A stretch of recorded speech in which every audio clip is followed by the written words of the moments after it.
for the road. The Lord Almighty made me. Laws of God, they changed me. We can see the truth now. Got them looking crazy. Man, I'm always searching. Yeah. You hear I'm searching. You hear me, boy, I'm searching. You hear me, boy, I'm searching. You hear me, boy, I'm searching. You hear me, boy, I'm searching. You hear me, boy, I'm searching. You hear me, boy, I'm searching. Yeah. Searching for the road to the way back. We don't know our Father's going way back. Do you know it? Do you know it? Oh yeah. Oh yeah, yeah, yeah, yeah. We the chosen people, you say no way. Your enemies been teaching you the wrong way. Searching for the road to the way back. We don't know our Father's going way back. Do you know it? Do you know it? Oh yeah. Oh yeah, yeah, yeah, yeah. We the chosen people, you say no way. Your enemies been teaching you the wrong way. Do you know it? Do you know it? Oh yeah. Oh yeah, yeah, yeah, yeah. Do you know your history? History, history. Yeah. Do you know it? Do you know it? Oh yeah. Oh yeah, yeah. Searching for the road to the way back. We don't know our Father's going way back. Do you know it? Do you know it? Oh yeah. Oh yeah, yeah, yeah, yeah. We the chosen people, you say no way. Your enemies been teaching you the wrong way. Do you know it? Do you know it? Oh yeah. Oh yeah, yeah, yeah, yeah. Do you know your history? History, history. Yeah. Do you know it? Do you know it? Oh yeah. Oh yeah, yeah, yeah, yeah. Do you know your history?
The rise of Babylon. We're leading into that. The fall of Assyria, the rise of Babylon. That's what we're getting into.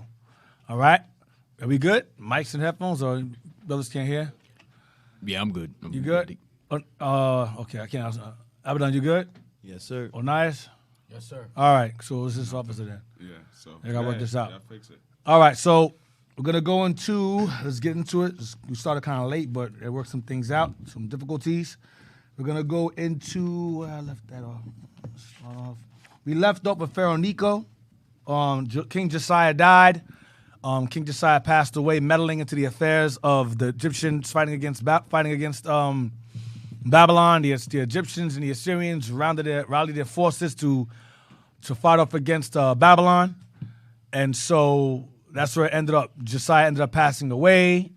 Jeremiah mourned, and that's where we left off. All right. He also went into the Yoruba.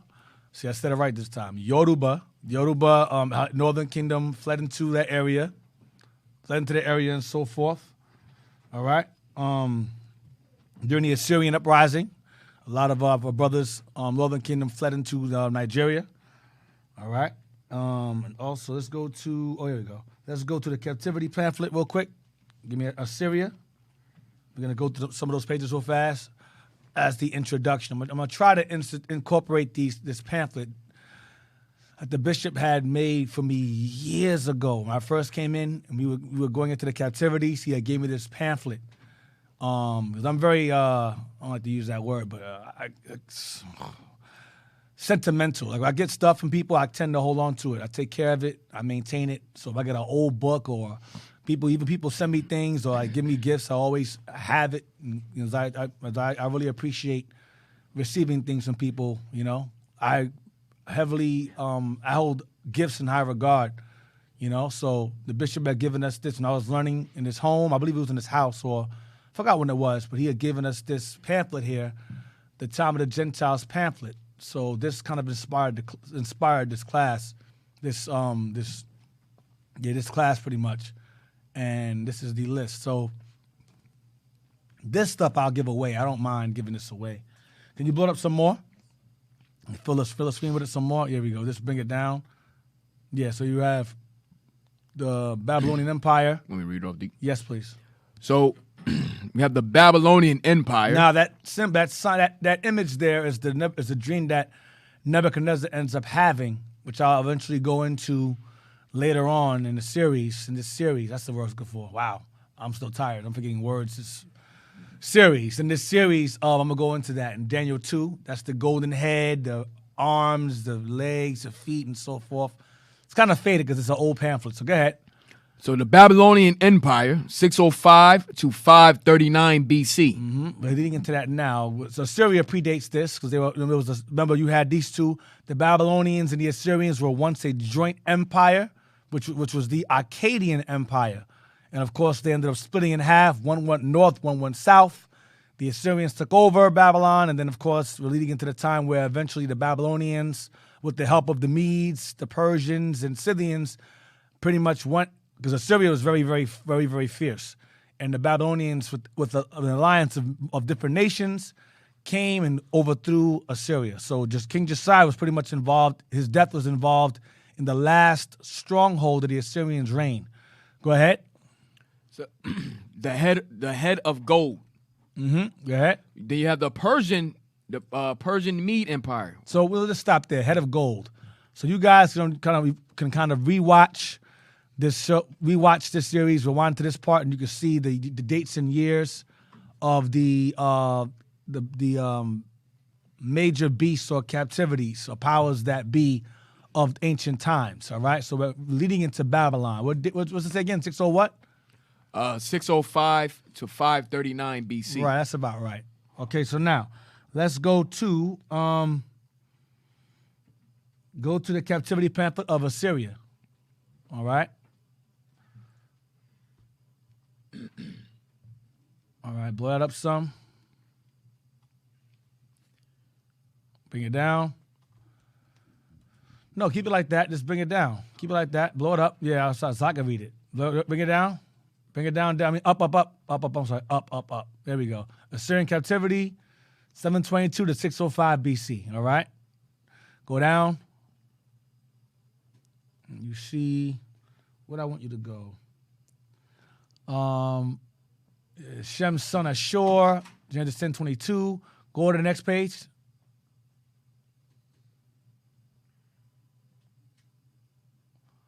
All right, and you have Chronicles. We already went through this already. I'm just showing you guys what's in the pamphlet. Some good stuff in here. Solomon's death, and then Chronicles 11, the siege, Northern Kingdom.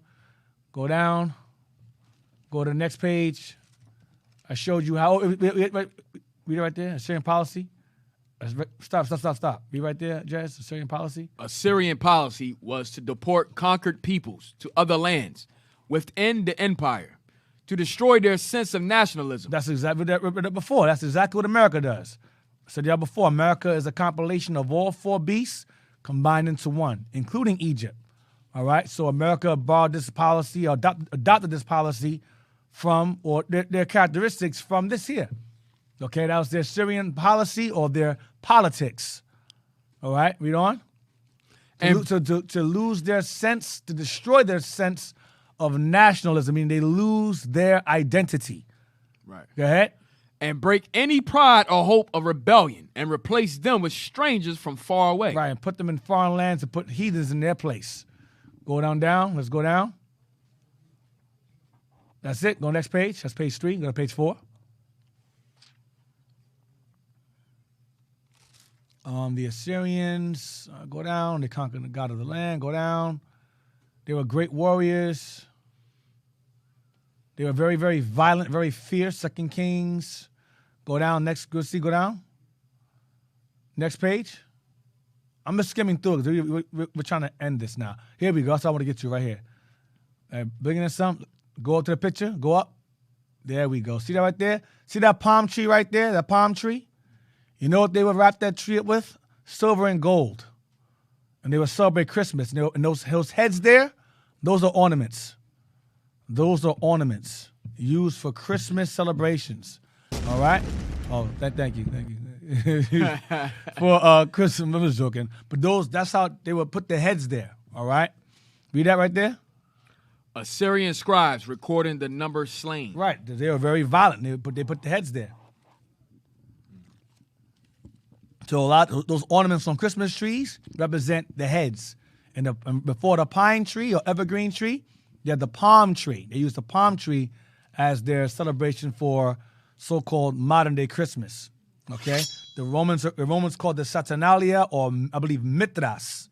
That was the Romans term of the same thing. Saturn, same thing. Hey, so Deep, today's Christmas tree, the little balls, the little ornaments today is symbolic. That's the heads. The heads, right? Yep. And the silver and gold tinsel is actual silver and gold gifted to the tree based upon Nimrod, who they worshipped. All right, who was the first king of Babylon, all right, who underwent different names when he was deified, along with his mom wife, and his fake baby, Tammuz, who died as an infant, who she had by somebody else, and lied and said that the sun shined on her womb and she miraculously conceived. That's where that pagan trinity comes from. It all goes back to Semiramis, Nimrod, and Tammuz. All right? So now, is there more? Go to the next page. That demonstrates their violence. That's them right there. See right there? Read that right there at the bottom. Assyrian king putting out the eyes of an enemy king and leading the officials into captivity with hooks in their lips. Right. Assyrian kings putting out their eyes of an enemy king and leading the officials into captivity with hooks in their lips. And they would drag you behind with those chains in your lips. They would make you walk far distances, them chains in your lips, walk you. They were very, very violent. And not just to Israel, to all kings they conquered, this is done too. All those heads you saw were Israel, heathen heads, Jake heads, all the above. There more?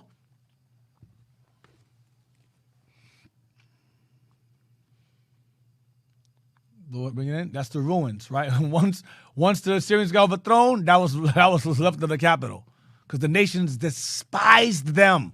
They brought that kingdom to ruins. Read that.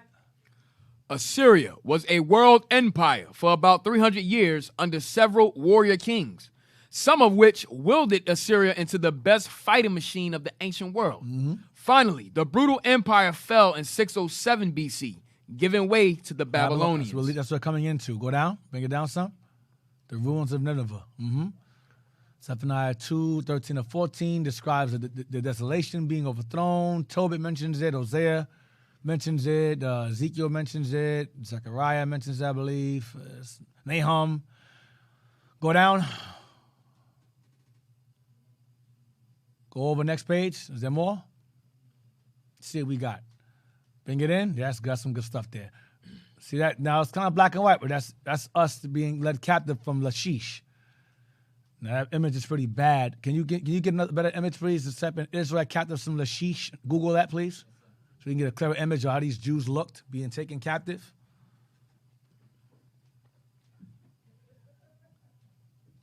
Deacon, that was a territory of Dan, correct? I believe so. I believe it was.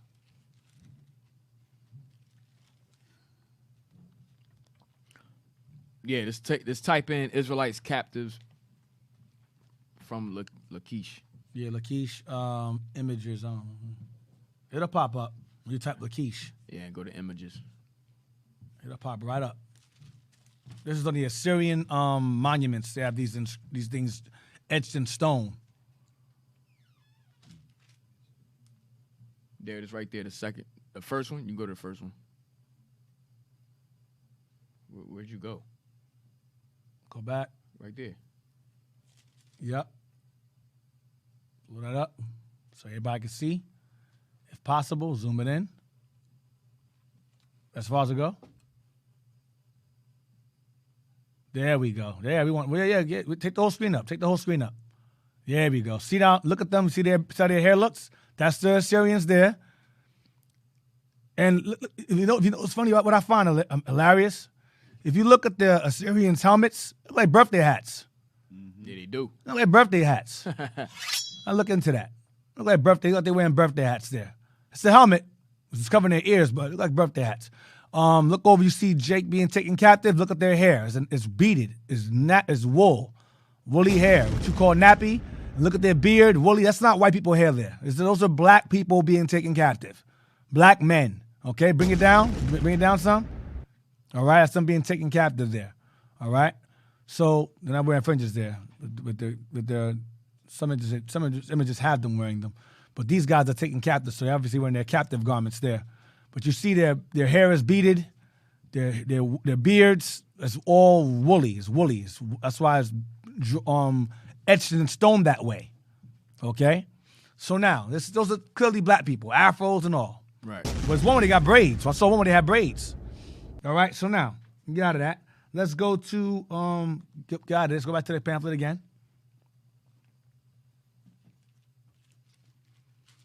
That's the same picture right there. This is black and white, same exact one. Okay, from the sheesh, go down.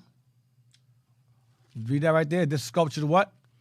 This sculpture, wall relief, was excavated at ancient Nineveh and illustrates the fall of Lachish by the army of King Sennacherib of Assyria. The same Sennacherib who the angel came and killed 185,000 of his men when they were asleep. Go ahead. Damn. Go ahead. He drove the inhabitants into captivity. Sennacherib was later routed at Jerusalem by the angel of the Lord. He had captured 36 cities. Right. Read that there. This real historical picture. This real historical picture of the Hebrew captives from Lachish is an amazing discovery in biblical archaeology because it is a clear testimony that God does not show partiality. And when his people rebelled against him, he allowed them to be taken away from his presence and deported to Assyria. Notice the Negro hair texture, proving Israelites are black people. This wall relief is now in the British Museum. All right. So they have the woolly hair right there. Even in black and white, you still see it. Even in black and white, you see the wool. All right. Is there more on the Assyria? Or is that about it? Yeah. Let's zoom into that. Zoom into that. Go down right there, go to the bottom of the page. That right there is a very, very popular image, okay, of the Assyrian. That's called the griffin. There's a man's head and a lion's body with wings. It's called a griffin, or it's called a griffin. A griffith or a griffin. One of them things. But that's like even today, the ancient ruins of Babylon, that image still stands. All right, it still stands. Let's go up now. Here is a list of the later kings of Assyria from 5. And what does it say? Here is a list of most of the later kings of Assyria from 885 to 605 BC. You got Ashur-Nasopol II. We went over this before. Jump down to Tiglath-Pileser III. Right, Tiglath-Pileser III. That's Paul. Paul from 747 to 727 BC. We read about him. He took us. He besieged us, took a wave of Israelites away, and led them into captivity. Let them into captivity. Go ahead. You got Shalmaneser IV, or Enamanasor, Right. from 727 to 722 BC. So go ahead. Sargon II, okay, 722 to 705 BC. So Shalmaneser V was the one. He was a final nail in the coffin, pretty much, and Sargon followed after. Sennacherib did the same. Sennacherib came and attacked Judah, so you can't count him. But Northern Kingdom would be Tiglath-Pileser, Shalmaneser IV or V, and Sargon II. Those three are the ones who were pivotal in removing Northern Kingdom from the land. Then you had Sargon II. Yeah, those three. Then you have Sennacherib attacked Judah. He failed. And then Sargon came along. He tried. He failed as well. That was a Tobit. Ashurbanipal. He also was involved in displacing, putting heathens in our land. The Northern Kingdom was gone. Ashurbanipal or Asnapper. Went over that weeks ago. Right. And you have Ashur Elani.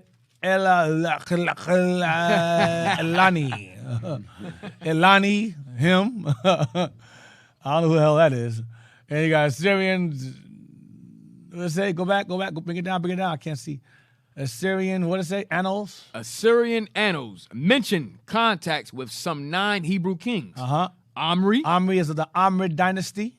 Ahab. Ahab is of the Omri dynasty, his son. Jehu. Jehu overthrew the Omri dynasty, killed Ahab's line off, his sons off. Go ahead. Manahem. Manahem was the worst. Pekah. Pekah was the one who allied himself to fight against Judah along with Rezin. And eventually they got overthrown. Go ahead. Uzziah, another one. Ahaz was the one who was fearful when the Assyrian king threatened to overthrow us. Under Ahaz. Go ahead. Hezekiah. Hezekiah is the righteous king we read about as well. Hezekiah. And we're going to read about more. Go ahead. And Manasseh. And Manasseh we may touch on briefly, but the Assyrian annals or documentations, ancient documents, make mention of having contact with these kings, meaning what? They were real. Right. They existed. That's what that means. All right? That's what it means. So now, let's get let's see. Hosea 1. Is that it in Syria? That's it, right? It's the last of it. Go to the next, go to Babylon. Go up there next. You get there, let's hold on to that. All right, blow that up.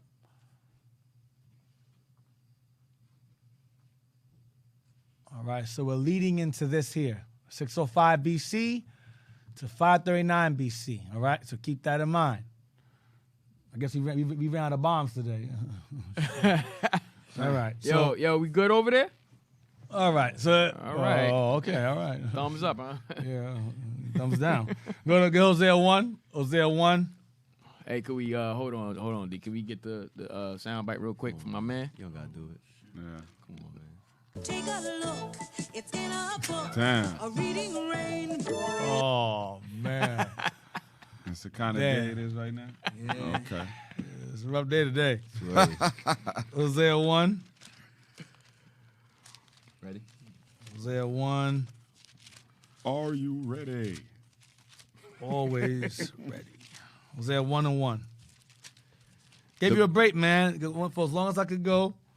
You got Hosea 1. We're going to be verse 1 to 11. Yes, It's going to sir. be all right, man. It's going to be all You're right. gonna be all right, bro. I got faith in you. You're doing a lot better than what's going on over there. You can do it. Hosea 1. Hosea chapter 1 and verse 1. The word of the Lord that came unto Hosea, the son of Beeri, in the days of Uzziah, Jotham, Ahaz, and Hezekiah, kings of Judah, and in the days of Jeroboam, the son of Joash, king of Israel. Go ahead. The beginning of the word of the Lord by Hosea. And, sorry, let me turn the page. And with the inhabitants of the land, because there is no truth, nor mercy, nor knowledge of God in the land. Well, you jumped to chapter 4. Was that chapter 4 you read? Yo, my man. I turned to the wrong page.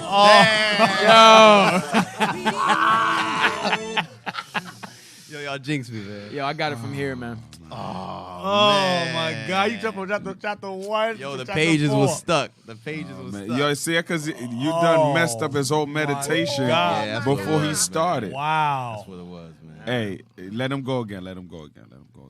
Verse 2, please.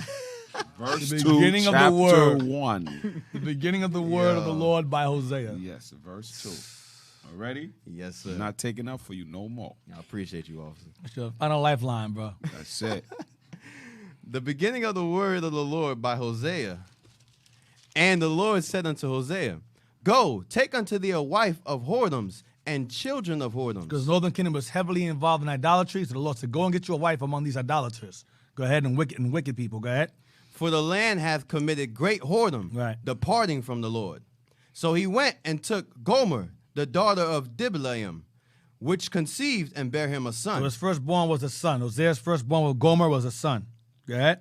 And the Lord said unto him, Call his name Jezreel. Call his name. It's funny. Northern Kingdom, prophet Hosea, Yeah. and his firstborn son Jezreel. All praises to the Lord. Spiritual. Let's go on to that. It's the Spirit of the Lord leading us to that understanding. We in verse 4. We read verse 4 The again. light-skinned And the black Lord- dude. Damn. We in verse 4. Read that. Verse 4. We will revisit this. Verse 4. And the Lord said unto him, Call his name It Jezreel, means seed of Israel. Go ahead. for yet a little while, and I will avenge the blood of Jezreel upon the house of Jehu. Right. Jehu will be the one that will overthrow the Amorite dynasty or the acts of Ahab and so forth. Go ahead. That family will overthrow that family. Go ahead and take over as king. Go ahead. And will cause to cease the kingdom of the house of Israel. Right. Go ahead. And it shall come to pass at that day that I will break the bow of Israel in the valley of Jezreel. And she conceived again and bare a daughter. So yeah, he's having a daughter now. Go ahead. And God said unto him, Call her name Leruhamah. Leruhamah. Right. So his daughter's name was Jezreel, Israel going into Israel, and Leruhamah meaning what? For I will no more have mercy upon the house of Israel. It means so Leruhamah means no mercy. Leruhamah means no mercy. No mercy for who? Israel. These 6 children are being used for signs. Go ahead. But I will utterly take them away. Go ahead. But I will have mercy upon the house of Judah, and will save them by the Lord their God, and will not save them by bow, nor by sword, nor by battle, by horses, nor by horsemen. Right. That's why he sent the angel to come and defend her, to defend Judah for David's sake. That's why Sennacherib came. That's why Sennacherib got overthrown, because the Lord said, "I'm gonna save Judah, but Northern Kingdom, I'm gonna destroy y'all, because y'all went off first." Go ahead. Now when she had weaned Leruhamah, So Leruhamah is about 3 years old. Go ahead. she conceived and bare a son. Another boy. So now it's a boy, another girl, now another boy. Go ahead. A boy, a girl, and boy. Then said God, Call his name Loami, for ye are not my people, So Loami means not my people. Go ahead. and I will not be your God. And I will not be your God. So my people is Ami, Lo is not. Right. Ami is my people and Lo is not. Ruhamah is mercy and Lo is not. No mercy. All right. So Lo Ami symbolizing no mercy for Israel. Jezreel is Israel. Ruhamah, no mercy, and not my people. So his sons are being used as signs prophesying against Northern Kingdom, no longer in the future being called his people. Keep this in mind now. Go ahead. Because this chapter here, along with 2 Kings 12 and 16, or 1 Kings 12 and 16, with the splitting of the kingdoms, is the whole purpose of the Bible. The whole premise of the New Testament. That's what people don't understand. The splitting of the kingdoms in this chapter right here explains in clear detail the meaning of the New Testament, the purpose of it, Christ coming and all the above. Read on. Verse 10. Yet the number of the children of Israel shall be as the sand of the sea, which cannot be measured nor numbered. So the context of this chapter is the children of Israel being as the sand of the sea, which cannot be measured nor numbered. Go ahead. And it shall come to pass that in the place where it was said unto them, Ye are not my people, In the place where it was said unto them, ye are not my people, meaning the place of their captivity. Go ahead. there it shall Because be. remember, under Assyria, You had lost all sense of what? Nationalism. That's why the Lord had Northern Kingdom ironically placed into the hands of a nation that removed what? Your nationality from you entirely. It's not a coincidence that the Lord would put Northern Kingdom into the hands of a nation that had policies to ensure that you lose your identity. All right? Go ahead. And it shall come to pass that in the place where it was said unto them, Ye are not my people, there it shall be said unto them, Ye are the sons of the living God. It shall be known to them in the lands that they're taken captive, ye are the sons of a living God. You're not the Greeks, you're not the Gentiles, you're not Assyrians. All right? Read 11 again? Verse 10 again? No, read 11 now. Okay. Then shall the children of Judah and the children of Israel. See, these two, so they're divided in two. Then shall the children of Judah, and the children of Israel, go ahead. Be gathered together. Mean brought back together as what? As one. Going back to what? Being grafted in. That's your Romans 11. Go ahead. And appoint themselves one head. Or one shepherd. Going back to John 10, John 11, Ezekiel 37. Go ahead. And they shall come up out of the land. Meaning be taken up, delivered up out of the land. The land. Notice it's singular. This is singular. It says, both Judah and Israel shall be taken up out of the land. Why is that? Why is it emphasizing the land and not lands?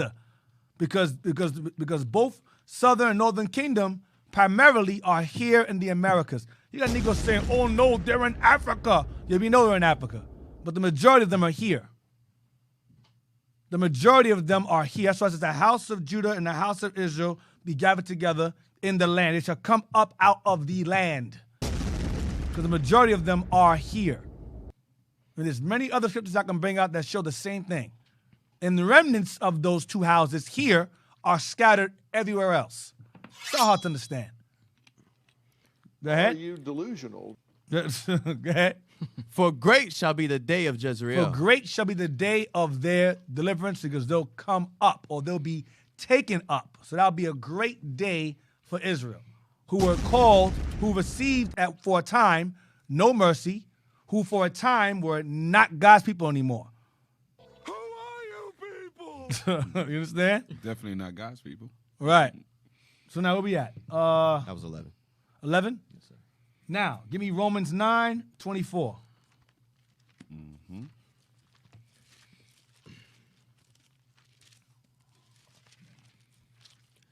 Oh, I'll take calls, by the way. Just, I made a point that the majority of Israel's here. If someone can come and call and contest that, I'd love to hear your argument. Call us at 267-702-6121. That's 267-702-6121. 6121. Thank you, sir. Romans 9:24. The book of Romans, chapter 9, verse 24. Even us, whom he hath called, not of the Jews only, but also of the Gentiles. Read it in question form. Read again. Even us, whom he hath called, not of the Jews only, but also of the Gentiles. Right, so he's saying, read verse 23. Verse 23. And that he might make known the riches of his glory on the vessels of mercy, which he had afore prepared unto glory. Right, the vessels of mercy is the children of Israel. We are the vessels of mercy who he had afore. You know what afore means? It means predestined. That's right. Predestined. Afore means we were predestined to be the vessels of glory, to get the kingdom. And mercy. Remember we read in Hosea 1? No mercy. Right. But it was already prophesied after that took place. It was said unto them, ye are not my people, there shall be said what? Ye are my people, and they shall receive mercy and be his people again. So read again. Verse 23. And that he might make known the riches of his glory on the vessels of mercy. Right. Which he had afore prepared unto glory. Watch this. Even us. Even us being referring to, watch this. Whom he hath called, not of the Jews only. Not the Jews only, go ahead. But also of the Gentiles. But also the Gentiles. So the Gentiles are also counted as vessels of mercy, who are aforetime were prepared for glory. The Jews also and the Gentiles were what? Or prepared for glory, right? You got that? So, yeah, see, you guys cut yourselves. The Gentiles can get glory too. They get the kingdom along with the Jews, right? That's what it says, right? Read the next verse. Are you delusional? Go ahead. Get out. As he saith also in OC. Stop. So now what Paul is going to do is Paul is going to help us understand who the Jews and Gentiles are who were aforetime prepared for glory based upon what's written in Hosea or OC. Read verse 25 again. As he saith also in OC.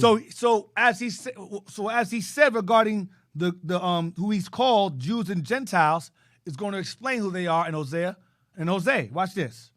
I will call them my people, which were not my people, and her beloved, which was not beloved. Who's he quoting from? That's Hosea 1 and 2. Right. So hold on. Is the New Testament quoting the Old Testament Yes, right it now? is. Yes, it is. Wow. And it says Gentiles here is made mention of in Hosea. Dang. But how could that be? The Hosea we read earlier was referring to two houses, Judah and Israel. Israel, yes. It says Jews in verse 24. So who are the Gentiles in 24? If he's running back to Hosea 1, Northern Kingdom. Obviously Israel. Israel. That's who he's talking about. It's not hard to understand. Read on. Watch this, 26. And it shall come to pass that in the place where it was said unto them. Who's the them? Go back to verse 24, please. Verse 24. Even us, whom he hath called, not of the Jews only, but also of the Gentiles. Go back to verse 26. Go back to verse 26 again. Verse 26. And it shall come to pass that in the place where it was said unto them. Who's the them? The Jews and Gentiles. What? Ye are not my people. There shall they be called the children of the living God. So Jews and Gentiles are referred to as the children of the living God. Who? Judah and Israel. That's the Gentiles in the New Testament. Hands down. Go ahead. Verse 27. Watch this. Isaiah also cries concerning Israel. No, concerning Israel and Gentiles. Concerning Israel. Because the Jews and Gentiles are the same damn people. Right. Go ahead. Though the number of the children of Israel be as the sands of the sea. Remember, which should not be measured nor numbered, Hosea 1:11. Go ahead. A remnant shall be saved. A remnant of those Jews and Gentiles shall be saved. So the Gentiles in the New Testament are the same Gentiles that are alluded to in Hosea 1:11, because it was prophesied that Ephraim, Northern Kingdom, would no longer be called his people and no longer receive any mercy. And if you're not called God's people, what are you called? A Gentile. There's very clear understanding of that. Very clear understanding. But if anyone has a contest, if anyone wants to contest that, by all means, please call the show. Come on, call the show. Call us at 267-702-6121 if you want to contest these things that are brought up so far. Hey, Deacon. Yeah. Like in verse 21, it says, "And it shall come to pass that in the place where it was said unto them," the same thing like you said in Hosea, Loami. Right, Loami, exactly, Loami. Mm-hmm. And Gentiles is Leruhama. All right? No, Loami not my people. Leruhama, no mercy. All right? Going back to 23 where it says, vessels of mercy. That's Leruhama being reversed. And they shall be called the children they shall be called the children of the living God. That goes back to Loami being reversed. Yes, sir. When Christ sets foot in the scene and reverses that. Because Judah believed that this is forever. So they denounced Northern Kingdom. Christ said, no, I come to save all of Israel, not just you. That was the whole controversy of Judah. Ephraim is done away with. They're finished. Excuse me. They're scattered abroad. They're passed away. They're gone. Christ is like, no, they're not. No, they're not. I don't care about your little beef you had before with David and all that. No. They're still our people. Cut that out. Right. That's the whole premise of the New Testament. Hosea 1 and 1 Kings 12 and 16. I said it chapters ago. The whole Bible revolves around the kingdom of Israel splitting and coming back together. That's it. There's no heathens involved in that. Other than them being enslaved once they're back together. Then they're involved. Oh, I feel good now. Now we're going to go to, where we at? Time of the Gentiles. We're going to go into Babylon now. Genesis chapter 10, verse 6. Read that first paragraph there, Jez. The Babylonian captivities. Here we go. Go ahead. 605 BC to 539 BC. Uh-huh. The Babylonians. Now, also, I want you to pay attention to those dates. Pay attention to 605 to 539. That goes into the 6th and 5th century. Well, it was the 7th and 6th. 7th and 6th century. Because I know it's backwards in BC, right? I think it's about the same, I believe. 6th and 5th. Right? Yeah, it'll be 6th and 5th. No, I know same, this is like- backwards. Is it AD backwards or is DC? The audience knows. You know it's backwards in BC. Somebody they say 6th century is in front of the 500s and 5th century is in front of the 400s. Right. Yes. I think it do go. You're right, D. I think it do goes With backwards. BC. With BC. Right, so that would be 6th century and 7th century. Right. All right? It's 2021, and they call it the 21st century. Right. Right, whatever. Yeah, you lost me on that one. Yeah, you lost No, me. he's Whatever. Yeah, he's saying it right. Yeah, you saying right. right. I'm still lost. I'm sorry. We in the 20s. Right in the 20s, right. Yeah. So there you go. So read that part. We're going to read up to the highlighter part where it ends. The Babylonians were Africans, Cushites, children of Ham. Read Genesis. Children of what? Read again? The Babylonians were Africans. Okay. So I want to just focus on that for a moment. Hold the number up. Again, need that for some. The Babylonians are Africans, all right? They were Africans. You know who else is Africans? Tuareg. They're Africans too. They're Hamites too. So let's put that out there. They're Ham too. You can call and contest that. They're Ham too. They were Ham. They were the ones who maintained the slave routes. They were the ones who helped the Arabs enslave us and sell us. They were converted to Islam. They were now history is subjective. But all the sources I come across, as far as the 1800s books, 1900s books, they was pure Ham. Right. Now, when the Arabs came along with Islam, they intermingled with them. But the Tuaregs, or ancient Libyans, that makes them Put. That's who that is. Okay, and then Israel ran up in there, and then it was a famine, I believe, and the Tuareg, they migrated westward. All right, and Israel did too. So was there intermingling with them? Yes. But the Tuaregs initially, primarily, are Ham, period. Not Israel. We get that nonsense from. Call us 267-702-6121 to contest that. Read on, continue. The Babylonians were Africans, Cushites, children of Ham. Read Genesis 10, chapter 10, verses 6 to 10. Their first king was Nimrod. Who's also referred to as Sargon the king. Sargon of Akkad is his name. Sargon means, it's the title, means king, but the heathens will hide that. Heathens hide it because once they put out the fact that Nimrod was the real king of Babylon, the Bible becomes real. So they'll say, no, he was Sargon, the unknown king of the first unknown king of Babylon. He was known as Sargon of Akkad, or Sargon of the Akkadians, the first of Babylon. That's Nimrod. Go ahead. Who later on became, I believe he became Gilgamesh later on, under that title when he was deified as a god when he died. Go ahead. Read Genesis chapter 10, verses 8 to 12, and chapter 11, verses 1 to 9. Babylon means confusion. Yep. Because it was there that the Lord confounded the language of the people. Around 605 BC, oftentimes Babylon is referred to as Mesopotamia. Right. This is a Greek word meaning between the rivers, Land between the rivers. Yep. or of the Chaldeans, And that's where Abraham is from. Go ahead. and always refers to the region between the Tigris and the Euphrates River, That's where Iraq is located between. Go ahead. an area which is today in Iraq. Iraq, right. So they were an ancient Cushitic people that reigned over Iraq as the Babylonians. All right, these were Hamites. Now, let's get Genesis 10 now. Genesis 10, verse 6. Let's get it. The book of Genesis, chapter 10 and verse 6.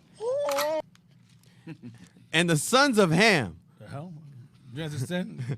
Genesis chapter 10, verse 6. And the sons of Ham, Cush, and Mizraim, and Put, and Canaan. And the sons of Cush, Seba, and Havilah. Read verse 6 again. Verse 6. And the sons of Ham, Sons of Ham. Cush, Cush is Ethiopians or Sabians. That's Somalians. Somalians are the Sabians. Or Somaliland, that's Sabians. That's Cush too. They're Cushitic people. All right? We'll keep that also in mind because we're going to touch on our people in Ethiopia eventually when we get to Persia. All right? Read on. And Mizraim. Mizraim would be the Egyptians. Who eventually were pushed out by the Turks and pushed into the Sudan, in the areas of the Sudan and so forth. The original Sudanese. All right, now Israel are considered Sudanese as well, living in that land as well, and who also lived there, resided there. But the Sudanese are, in fact, the Egyptians as well, the actual Egyptians, Sudanese.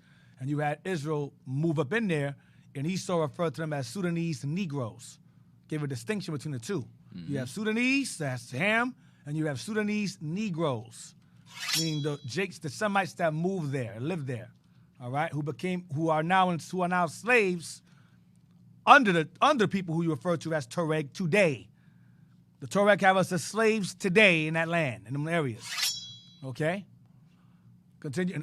Who mixed with the Arabs? Go ahead. And Put. And Put will be your Tuaregs, ancient Libyans who lived in Libya since the Iron Age, since the time of David, and before David, they were there. All right? Libyans, go ahead. And Canaan.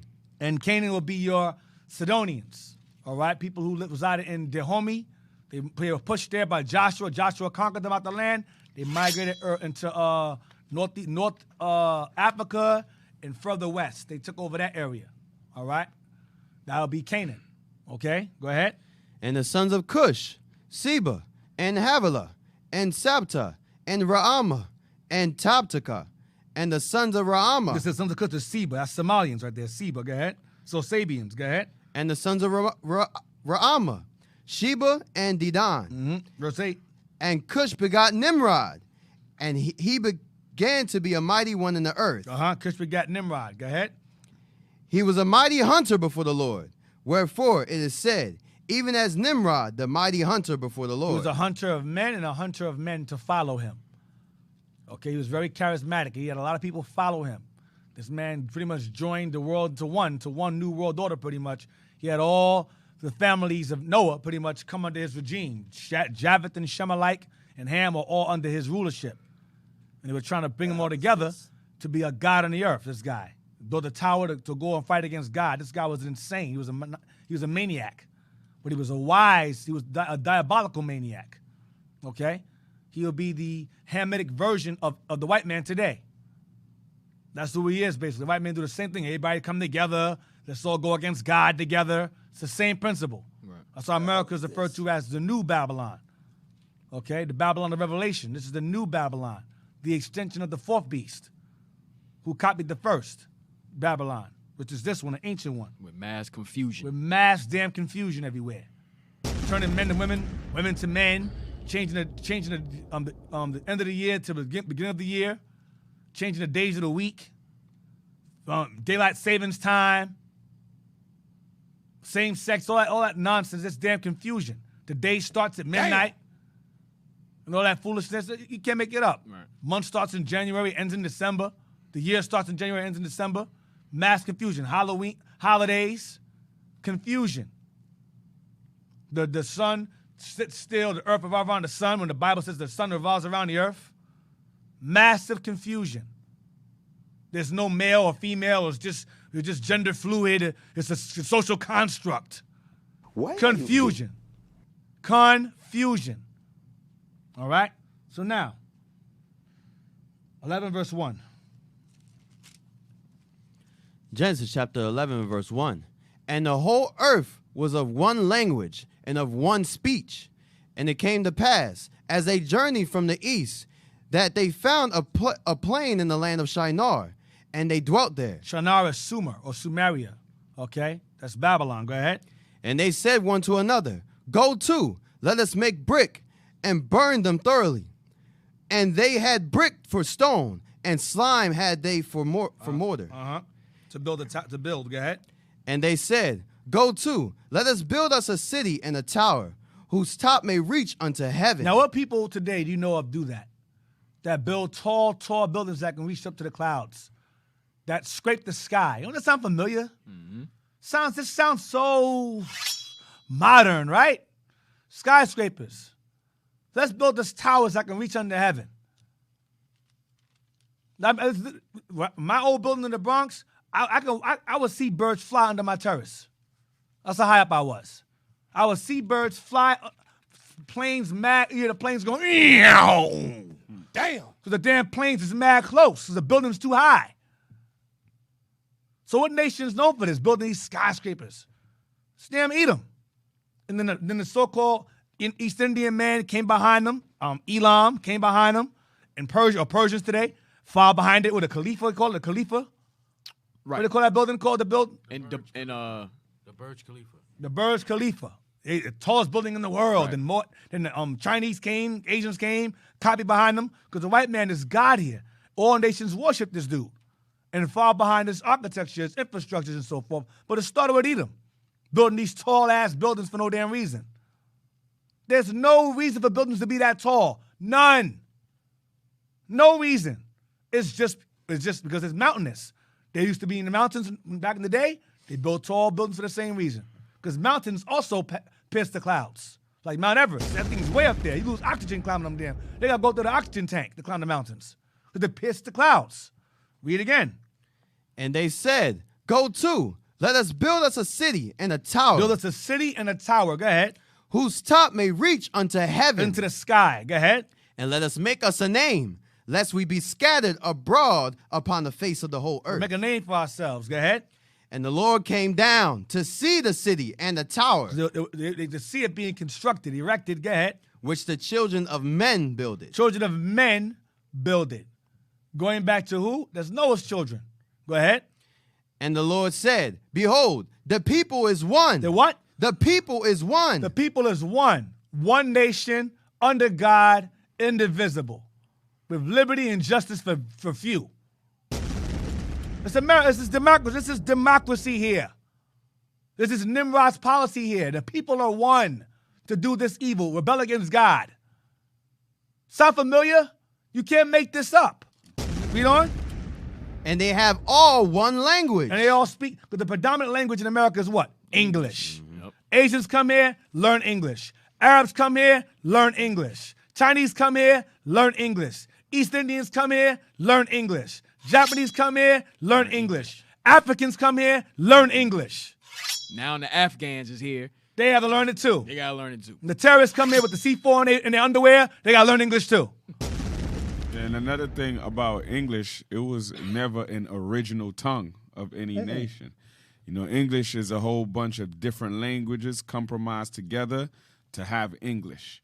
When you look at English, a lot of English words is actually French words. Right, English is English. Well, English is an old language that we spoke back then, but then over time it mutated and they borrowed French from it. They borrowed different, like you said, Latin words. They borrowed. It became a mutt language. Yep.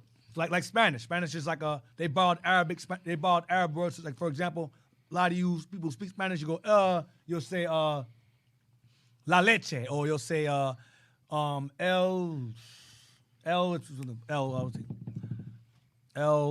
the, I believe. L is the. Right. Mm-hmm. Or he, right? Yeah. Or he. That goes back to Arab. L is the, like algebra. That's L. Al is algebra, means the measure, I believe, the measurement. Or is that almanac? One of those two. The measure, the word L goes back to the word al, which is Arabic meaning the. The. Okay? So they say when you have a language, original language that's mixed with other tongues, that's a form of Creole. Right. So when you look at it, English is Creole. It's borrowed from its original tongue, mixed with other languages. Right. Now it's not the pure form anymore. Right, like Latin. Latin died. Rome, Latin died because of course we conquered the Edomites. I over the series ago, many episodes ago in the series, we conquered Edom, who were Hispano-Romans, who spoke Latin. We pushed their asses into the mountains. They stayed there for damn near hundreds of years. They began to lose knowledge of their Latin, and they began to basically borrow from the Arab language. So they took a piece of Latin and Arab and merged together, and that became your Spanish. Correct. That became your Spanish. Congratulations. Yeah, congratulations. Thank you, DJ Khalid. Thank you. Congratulations. Perfect person to use. So that's pretty much what they did. All right. So Spanish is a mother language too, Northern Kingdom. Right? What is it? Lo siento. I'm sorry. I know it's a mouth language. It hurts. I know it hurts. She don't like a block. Yeah. She don't like. You better shut your black lips. Right. Shut your. Oh, where you get that one from? Black lips. So go ahead. Where we at? Verse 6. And the Lord said, Behold, the people is one, and they have all one language. And this they begin to do. And now nothing will be restrained from them, which they have imagined to do. Go to, let us go down, and there confound their language, Us is the angels, the Lord and his angels. Go ahead. that they may not understand one another's speech. So let's change the languages. Everyone spoke the same language. There was no different version. There was no different dialects. Everyone spoke the exact same language. Okay? The exact same language. Which most would agree is Hebrew. That's what it is. It's Hebrew. That's the ancient language of old. The real, not this nonsense now. Because Paleo, the Hebrew now is Creole too. It's Creole brew. Yep. I call it Creole brew. It's Asaph, that's Creole brew. Labaka is Creole brew. Aitan, that's Creole brew. It's Creole. We brothers get mad. Well, are you guys gonna be against the Hebrew, but you got Hebrew names? Listen, brothers have those names for years. Lava had a name for years. Y'all have had it for years, so they kept it. It is what it is. But we don't pride ourselves in those names. Like, oh, yeah, that's the true Hebrew name. No, because we know when the kingdom is established, we're going to have our true names given to us. These are rehearsal names. Right. Y'all get in y'all feelings. Y'all feeling some type of way we say the Hebrew. Listen, if you say Yahweh Shai, you say Yahweh Shai. Some will say, no, it's not. Some will say it's Yeshua. Some will say it's Yehoshua. Some will say it's Yeshaya. I don't give a damn regardless, because those are rehearsal names. The Lord said, I will give you my new name and you're going to get your new names. So all this arguing about the Hebrew, listen, it is what it is. However, what I will not do is I'm not going to sit up there and argue about whether or not we should speak Hebrew and have a nigger last name. That don't make sense to me. You walking around, yeah, you brothers are against the Hebrew, but you got Hebrew names. Yeah, but you got an English name and speak Hebrew. It's the exact opposite. What are you talking about? So we were against, well, not against, but we propose that brothers change their name because that's a slave name that was given to you. Even the Muslims have sense enough to know that. Malcolm said, listen, the white man asked Malcolm, well, what's your gifted name? He said, my name is Malcolm. Well, what's your father's name? He didn't know his last name. They were trying, Esau was trying so hard to make Malcolm say his gifted last name. He said, I don't know it. My father didn't know his name, and I didn't know mine. My name is Malcolm X. The hell is this? And he was worshiping another deity in town, another God. Muslims who don't worship our God understand the importance of a name. But a Negro that gets mad at us for downing a Hebrew that he can't even speak fluently, because you can sit there and say, La Zawa, Ha Zawa Bada, Abanawa, Yabba Hashem, Yahweh. Y'all say all you want. Show me any video where you can have a full conversation in it. Or you teach a full class like this one in that Hebrew you speak. You can't do it because you can't speak delusional? It. That's like, for example, if I say la leche, that means the milk. Or I say me llamo, my name, the name. Or me llamo, my name. I'm throwing out different bits of Spanish. I mean, I speak it fluently because I know a few words. Right. I can count from 1 to 40 in Spanish. Fluently, clear. I know how to do that. But I don't speak Spanish. I just know certain words. That's it. It doesn't mean I'm fluent in the language. So again, I'm sidebarring, but the point I'm making is that I'm going back to, we all spoke the same language back at this time. And there was no different dialects, no different reasonings behind the language. Everyone spoke the exact same language, the exact same way, no derivations. There was no differentiations. It was the same. You understand? And that's my point. And that's the remember, the old Hebrew, the pure Hebrew language died out. This is Syria. Was it Syrio-Chaldea? Not even that. Egypt. When we was in Egypt 400 plus years, it was dying out. Remember, Moses said, I can't speak that. Mm-hmm. Right. I don't speak it well. Aaron does, but even Moses couldn't speak it that well. So I'm going to show you that even from the time of Egypt and onward, our language kind of got diluted, lost. That's why even when the Messiah, when he was on the cross, I'm sidebarring again, and he said, Eli, Eli, lama sabachthani, some said he's calling for Eli. Some said the way he said it, They didn't understand. they didn't understand because how he spoke it. That's why they said these guys are Galileans. They could tell because the dialect was different, even among ourselves. Or we had accents also. So the Lord said, I'm going to confound the languages from this time. God created language. Right. So when you refer to the Lord, the Most High, God, or whatever, he knows who you're talking about. He knows the mind of a man. If you're saying Yahweh Shai and you're pushing a doctrine where the law's done away with, or we can't keep the commandments, you're pushing white Jesus in blackface. That's what you're doing. Say Yahweh Shai all you want. But a lot of the brothers who push, the name Yahweh Shai, they push a white Jesus doctrine. And a lot of brothers that push a white Messiah, there's no reverse to that. I'm sorry. I can't even, there's no reverse to that. It's just what it is. You're either pushing a black Messiah in the doctrine of the black Messiah, or you're pushing a black Messiah in a Hebrew name with a white Christ doctrine. So, the Lord knows who you're referring to. Based upon your doctrine, he knows who you're referring to or who you're calling upon. He knows. All right? Not to drown it out too, Deke. Like, brothers, they missed the whole point. The name is really the attributes of the person. Right. The power don't come from in the name. Like, Christ had attributes. His attributes gave him a name that was above all names. So regardless, now it goes back to Hosea. For the mercy of the Lord, we are remembering who we are now. In a place, we was like, yo, that's not their people. But once you start taking on these names, you're claiming back your identity. Right. And you're making a prophecy true.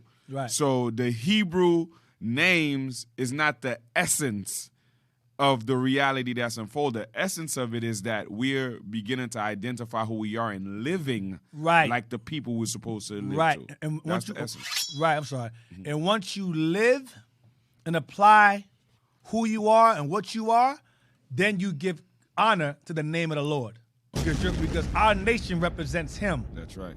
We are his representative. So once we start to apply God's laws and commandments, we give the Lord what? A good name. That's right. When we F up, we give the Lord a bad name. Right. It's that simple. Yep. It's that clear. No, you must say it. I can say his name 1 billion times the way you want me to say it. Yahweh, Ahia, and be a nigga in the world. Okay. His name is not glorified at all. But if I'm keeping the commandments of God and I decide to use his title, the Most High, some of you would say Allah Shadia, some would say El Shaddai. If I use those and I'm keeping the commandments, the Lord gets the glory regardless. Most High, he gets the glory. The Almighty, I say Almighty instead, Heavenly Father, and keep the commandments, he gets the glory regardless, based upon my actions. Absolutely. Not based upon my words. Words don't mean shit. Right. Excuse my language. Hey, Deacon, Actions. what you saying is scriptural. That's John 9:31. Right. Yep. Actions. Right. So where we at? Verse 8 now. So the Lord scattered them abroad from thence upon the face of all the earth, and they left off to build the city. Therefore is the name of it called Babel, because the Lord did there confound the language of all the earth. And from thence did the Lord scatter them abroad upon the face of all the earth. Right, and then God scattered everybody because that's how it was meant to be. Everybody was not meant to be together. He scattered everybody abroad, and they all ended up having their own language or form of language or different dialects of language. That's why there was Hebrew, but it was divided. The dialects were divided of the Hebrew. That's why Abraham can have full conversations with Canaanites, because the Hebrew of the Canaanites and of the Hebrews themselves were similar, but there were differences. Even Esau could say, this is the Semite Hebrew, this is the Hamite Hebrew. But it was different dialects, so you could tell the differences. Like you have modern English, and then you have like the King's English, like the Old English. Thee, thou, thou, thy. That's Old English. You have modern English. The, this, there. But it's still English. You understand? Like rather than say the bus, they'll say the trolley. Or rather than say the garbage, they'll say the refuse. But it's the same thing. You understand? So it, also, too, Even among Benjamin, they use British terms over there. Correct.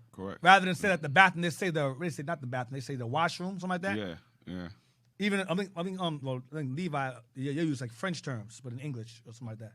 And there's more, how I would say, the rural form of the language people that lived in a countryside. Right. That's not that wasn't raised by French. The Creole is way different, you know, than the city. Right. And a point, real quick, Deke, when the term I know we the I'm bishop, sorry to cut you off.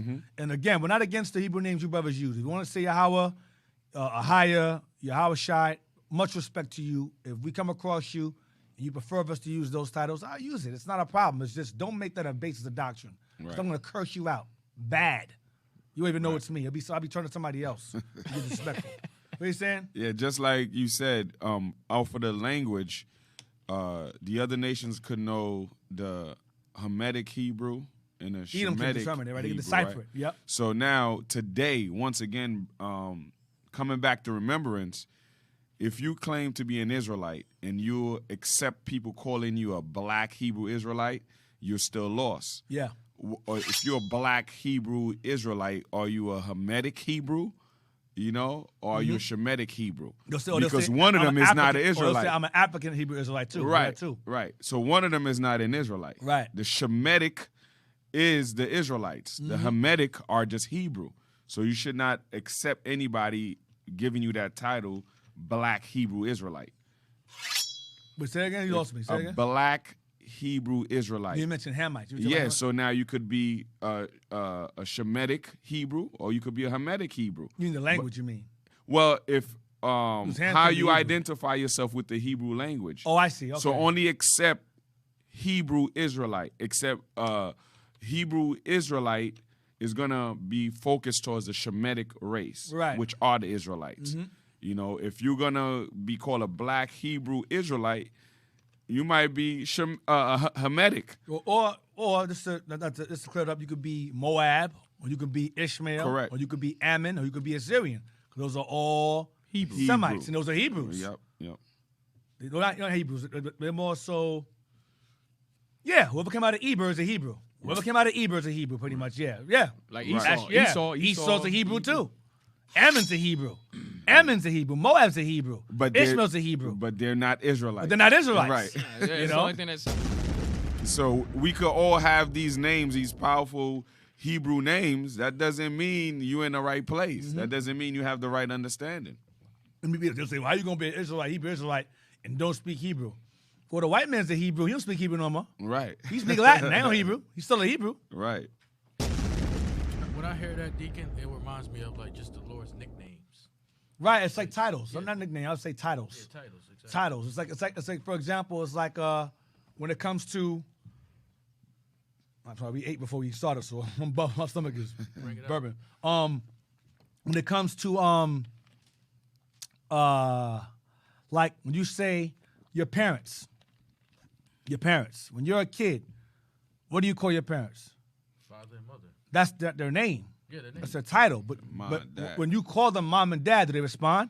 Yes. They do. Yes, just Because like that. that's their name. Like me, as a parent, they'll go, Dad. I go, what are you calling me? That's not my name. But I respond as if it's my name because that's title. That's my title. Yes, that's what I mean. Yes. It's the same exact thing. So when we say Yahweh, it's the same as saying Father. It's no different. Because even as a child, you don't call your parents by their name. That's disrespectful. Yes. You know, that's why I read in books it tells you that the Israelites didn't even use the name Yahweh like that. It was very seldomly used. That's why the prophets had conversations with the Lord, they would use his name, because it was a personal conversation. But a word being thrown around, he wasn't doing that. Because there was a certain level of respect you had to have for the name than it is throwing it around. Like your parents, you don't call your parents by their first name. Right. That's disrespectful. Can I bring a scripture out real Yeah. quick? 2 Timothy 2:19. Yeah. And we're going to relay that to exactly what Deacon just said. So that's for the people who are stuck on the name. We This- sidebarring, but we just going to go Yeah, we'll go This back. is something you just got to realize we'll about go the back. whole name issue. This is Yeah, still, real there's quick. still fun in a tone of language. That's why Yes, we sir. went into this topic real fast. Go ahead. 2 Timothy chapter 2, verse 19. Nevertheless, the foundation of God standeth sure. Right. Having this seal, the Lord knoweth them that are his. Uh-huh. And let everyone that nameth the name of Christ depart from iniquity. So before you get all crazy about the name, what is the true name, you got to make sure you're not in sin. Right. You got to make sure you're keeping the laws. And also with that scripture, it's very disrespectful to call your parent by their first name. Right. You couldn't do that. You couldn't, like, your mother name is Tracy. Tracy. You can't go like, Tracy, come here. You gotta say mom. Right. You gotta say mom, come here. Tracy's her name. That's a true name, but that's disrespectful for you to even say that. Right. So you have to call her by the title mom. Right. The only time people refer to their parents by their real name is if they're estranged from them. Like, there's no relationship. They go, hey, what up, Jack? What up, John? Because your father wasn't there. Right. So in that instance, you have it like that. But if you have a relationship with your parents, you're not going to call them by their first name because you have a relationship. That's it's a level it's of respect. Yep. It's that clear. It's very clear. It's the same. Even with the Lord and the Father, they share the same title. It's no different from a senior and the junior. Same name, or first, or the second, or the third. It's the same. Yep. Brothers argue, oh no, that's the Lord talking there. That's the Son talking there. It don't matter. It's still the same people talking. It's the same. He represents his Father. So it's the same people. It don't matter. People argue these things. See, capital Lord, lowercase. I don't care. I don't care. People argue these things. These are the things people argue. Like, yo, you up there? Were you up there? Did you see him talking? Were you up there? Exactly. Let me guess. They had you on FaceTime? Hey, it's just me. I'm the son. I'm talking. Hey, my dad over there. You can't see his face. Cover your face, Dad. They can't see your face. Come on, man. Stop. Damn. The dude came in a camp too, D. He wanted to argue. He said, my brother, sin is spiritual. And he got his camera like this. Yeah, I got him now. Sin is spiritual.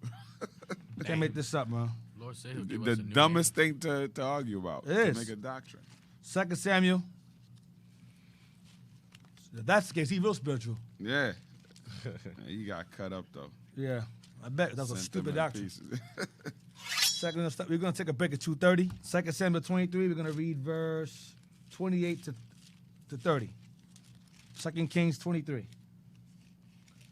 So we're starting off with Babylon, founded by the Cushites. All right? Read on.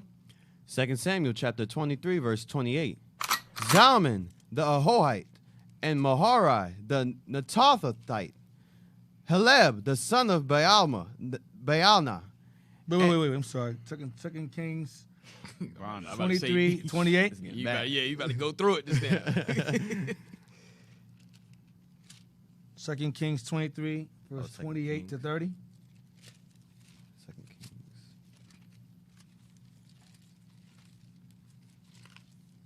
You were not reading from where I was wanting you to read from. 2 Kings 23, 28 to 30. Where you at? 1 Kings? You said 2 Samuel. I did? I'm sorry. It's all 2 good. Kings 23, In verse 28. 28 to 30, yes. Yes, sir. I'm sorry. No problem. That's on me. You good. You good to go. 2 Samuel, says that again. 2 Kings 23, 28. 2 Kings chapter 23, verse 28. Now the rest of the acts of Josiah and all that he did, are they not written in the book of the Chronicles of the Kings of Judah? Right, so Josiah passed on. Read about his acts and his works in Chronicles, because Chronicles deals with Judah and Kings deals with Ephraim. Go ahead. In his days, Pharaoh Necho, king of Egypt, went up against the king of Assyria to the river Euphrates. And King Josiah went against him, and he slew him at Megiddo when he had seen him. Right, go ahead. And his servants carried him in a chariot dead from Megiddo, and brought him to Jerusalem, and buried him in his own sepulchre. Josiah, go ahead. And the people of the land took Jehoaz, the son of Josiah, and anointed him, and made him king in his father's stead. So Jehoaz replaced his father, King Josiah. Go ahead. Jehoaz was 23 years old when he began to reign, and he reigned 3 months in He Jerusalem. reigned 3 months. It's a short time. Go ahead. And his mother's name was Hamutal, Hamilton. the daughter of Jeremiah of Libnah. All right. Where we at? This 30? That was 31. 31. Okay, so Pharaoh Necho, pretty much, what's it at? Jehoaz 33. reigned in his stead. No. Go to 2 Chronicles 28. Yeah, 2 minutes. 2 Chronicles 28, verse 1. Then jump to verse 27. So Jehoaz takes his father Josiah's place. 2 Chronicles 28, verse 1, then 27. 2 Chronicles chapter 28, verse 1. Ahaz was 20 years old when he began to reign, and he reigned 16 years in Jerusalem. But he did not that which was right in the sight of the Lord, like David his father. So I'm taking y'all backwards. So you had King Josiah, and when King Josiah passed on, Jehoahaz took his place. But I'm going backwards now. So Ahaz, right? Then we're going to go to verse 27. Verse 27. And Ahaz slept with his fathers. He died. And they buried him in the city, even in Jerusalem. Mm-hmm. But they brought him not into the sepulchres of the kings of Israel. Because he was a demon. Go ahead. And Hezekiah his son reigned in his stead. And Hezekiah is the son of Ahaz. Ahaz was an SH. He was a Negro. And Hezekiah, his son, took over. He was righteous. All right, now, let's go to 32, 33. Same book. 32, 33. 2 Chronicles chapter 32, verse 33. And Hezekiah slept with his fathers, and they buried him in the chiefest of the sepulchres of the sons of David. Because he was righteous. Go ahead. And all Judah and the inhabitants of Jerusalem did him honor at his death. Because he was worthy of it. Go ahead. And Manasseh his son reigned in his stead. So you had Ahaz. All right? And you had, who else? Ahaz, Hezekiah, and then Manasseh. All right? So now, get 33:20.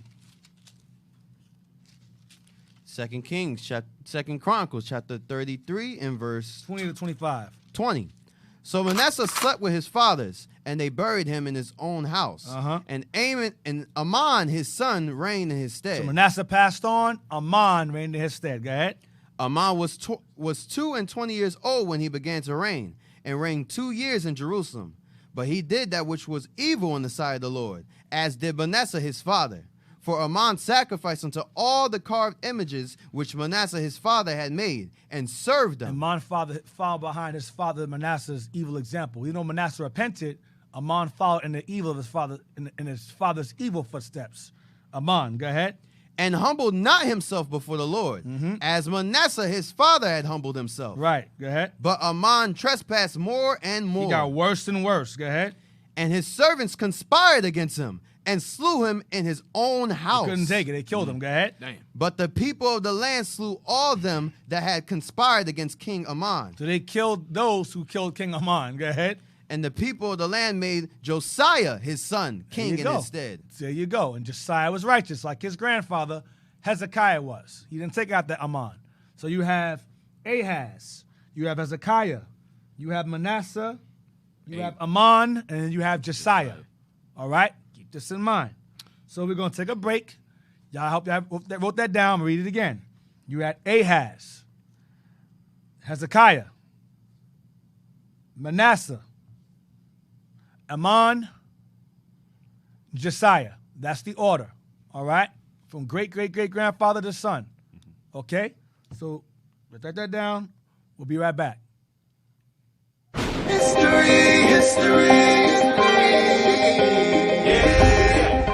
Shalom Israel, no time Christ bless. Deacon here of IUIC Philadelphia. You're tuned in to our Hidden History Radio, where we go into deep understanding and history of who we are, according to the Bible, the hidden artifacts, the archaeology, the geography, all you can think of that shrouds around our history of the Bible. We go into it in depth. So Israel, like, subscribe, comment on our YouTube channel, our Hidden History Radio. See you then. Shalom, no time Christ bless. Do you know it? Do you know it? Oh yeah, oh yeah, yeah, yeah, yeah. Do you know it? History.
Oh, so many mistakes I done made in my life. And these chains on my brain got me going insane. I got left cause I didn't know right. Don't do it for fortune and fame. For the Lord we enduring the pain. And I'll praise to the Father, He's showing us mercy. But you play with life like a game. But I blame myself for my downfalls. And I just been praying that you see the light whenever I'm around you. I hope that it's bright and shines in the night. I hope that you find yours. Focus and don't let your crown fall. Put my trust in the Lord throughout all. Lord's willing I'm found without flaw. Understand it. Anybody out there, I am stranded. And I'm damaged. Anybody out there, I am stranded. And I need help. So I lean on the scriptures and seek out the kingdom, the spiritual wealth. And nobody knows me the way that I know me, I'm working on self.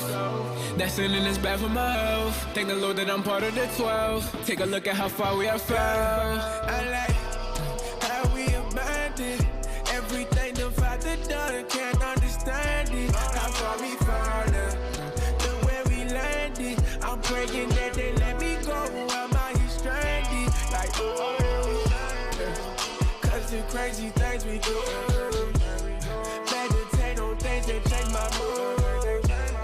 Take it day by day, He's coming soon. Every day, gotta survive, I could die today. Lot on my mind, gotta meditate.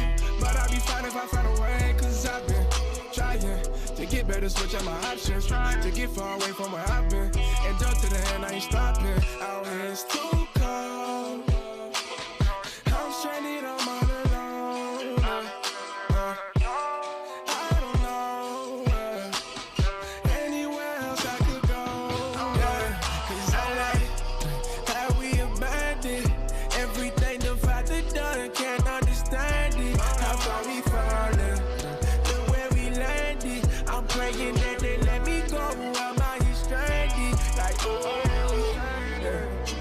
the crazy things we do. Meditate on things that change my mood. Take it day by day, He's coming soon.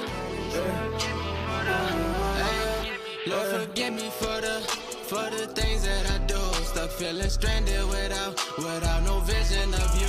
Where would I be without you? Don't find no ease without you. I've been deceived without you. It's all on me to find you. Got hit with them trials, now I gotta face it. Same come through on a regular basis. Different color, all them different than faces. Everything trying to take away my greatness. Oh Lord.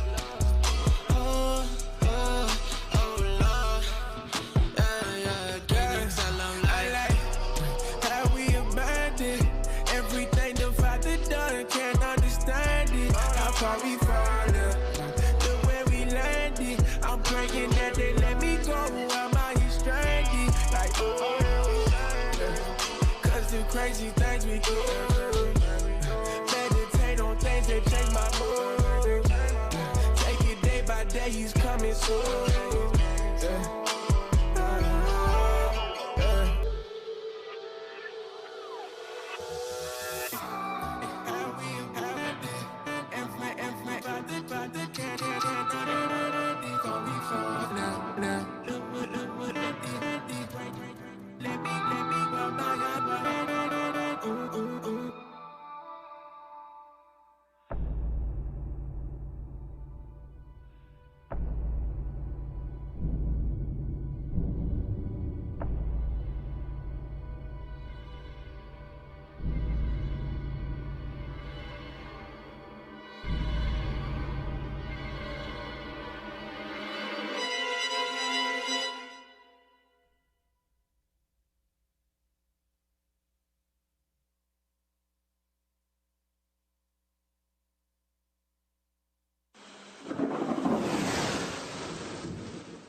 So you men want to be soldiers of the Lord. It takes hard work. It takes discipline. So the hell is this? See, you looking like LL Cool J, and you got your boot band on your damn pocket. You want to be a soldier of the Lord? Yes, sir. Fix your damn shirt. These men are going to show you how to be a soldier of the Lord. You a brother, let's say a year and a half, you're looking or wanting to be raised up to a soldier. If you're not doing the work of a soldier as a brother, don't look to be raised up to a soldier. Join God's army on a mission. You gotta keep the laws before you go and start fishing. It's more than just speaking God's words on the curb. Before you can lead, you gotta learn how to serve. You wanna be a soldier. Soldier. He say they wanna be a soldier. Soldier.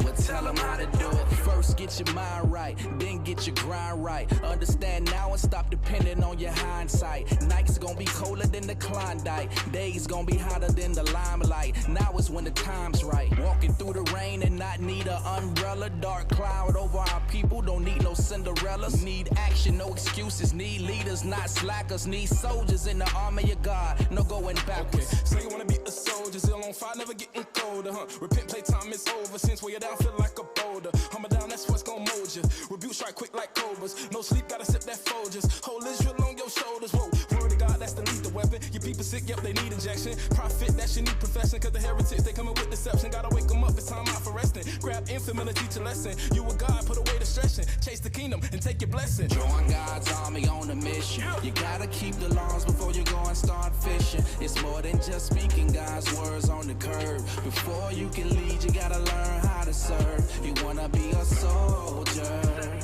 Soldier. He say they wanna be a soldier. Soldier. Well, tell them how to do it. You gotta humble down and listen. Can't do this for recognition. Every battle, every mission, you a soldier. No calling off, cause duty calls all for one and one for all. No standing down, we standing tall for the one who chose us. New levels, new devils. Trials help you to develop. Orders purge out the rebels. History showed us. Closing thoughts is what you meant to be. No more cry about what he did to me. Gird up thy loins, wait for your ministry. Gotta die daily and lay off the works of the flesh. Study to prove yourself, cause every day is a test. Life is worse than the curses, but in this truth I feel blessed. The old man is worn out, but the new man is refreshed. Change your mindset from just me to we. You only think about yourself, then you need to leave. We here to gather all our people from sea to sea to the return of Jesus Christ, yeah, the King of Kings. Join God's army on a mission. You gotta keep the laws before you go and start fishing. It's more than just speaking God's words on the curb. Before you can lead, you gotta learn how to serve. You wanna be a soldier. Soldier. He say they wanna be a soldier. Soldier. Well, tell them how to do it. Join God's army on a mission. You gotta keep the laws before you go and start fishing. It's more than just speaking God's words on the curb. Before you can lead, you gotta learn how to serve. You wanna be a soldier. Soldier. He say they wanna be a soldier. Soldier. Well, tell them how to do it. Humble yourselves, therefore, under the mighty hand of God. So the Lord said, humble yourself under the mighty hand of God. Go ahead. That he may exalt you in due time. God gives the promotion. God does the exalting. So if a brother passes, all praise to the Most High. The Lord saw fit for that brother to be raised up.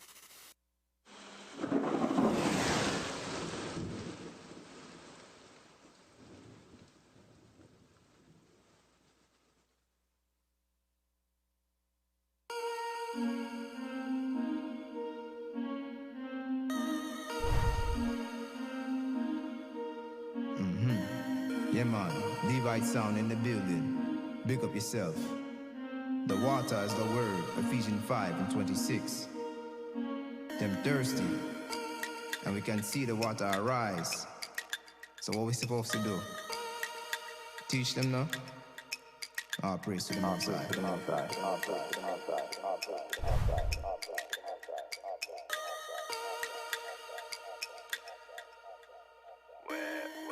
Compréhension de Bible, elle est augmentée qu'on y est. Au cache, nous chaque samedi, dans la vie, n'a sauvé vie. Parole de c'est beau de tenir, qu'à éliminer tout crime. On peut pas te décrire, car pour ça pas esprit. La loi, c'est ça, nous suivre. Et puis la foi, nous Christ. C'est lui qui est le Messie. Israël nous choisit, nous pas qu'à nous perdre du temps. Gaspille des clés de référence. Moi, dis pas qu'il perd du temps. C'est marcher pour faire avance.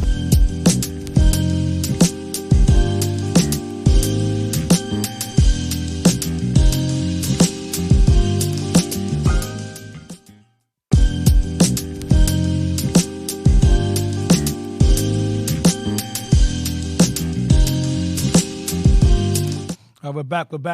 All right, we're back from the break. Okay? So, we left off at Ahaz, Hezekiah, Manasseh, Ammon, and Josiah, right? Yes, So get 2 Kings 19. Where we got scoffers on the comment board. You're welcome to call in. And by the way, just to put out a disclaimer, at no point in time did I ever say everything that's being brought out here is me telling you what it is. You can do your research. Those of y'all who are watching, you do your research, read along with us, get the books. I present the books. Read it for yourself. I'm not telling you, hey, listen, read it for yourself. Got these simple-ass Negroes in the comment board tomorrow. Yeah, read for yourself. You can take your simple-ass south, west. Go on with your business, man. Hey, D, it's crazy because in church you don't do no research in churches, do you? Right. You just sit there and learn. Yeah, sit down and listen to the nonsense. But now you research what y'all are learning because you don't know if what they bringing out is true or not. BS, man. Hey, listen. You can research all you want. If Most High don't put the spirit on you to understand this, you ain't gonna understand it either. And we go sit in your own little corner and research all you want. And we encourage you to research. We encourage you, whatever we say, go back and check for yourself. Scripture says, "Blessed is he that read." Right. But you can go ahead and read, but understanding is another level. Yep. You know what I mean? You don't get yourself around wisdom, men of understanding.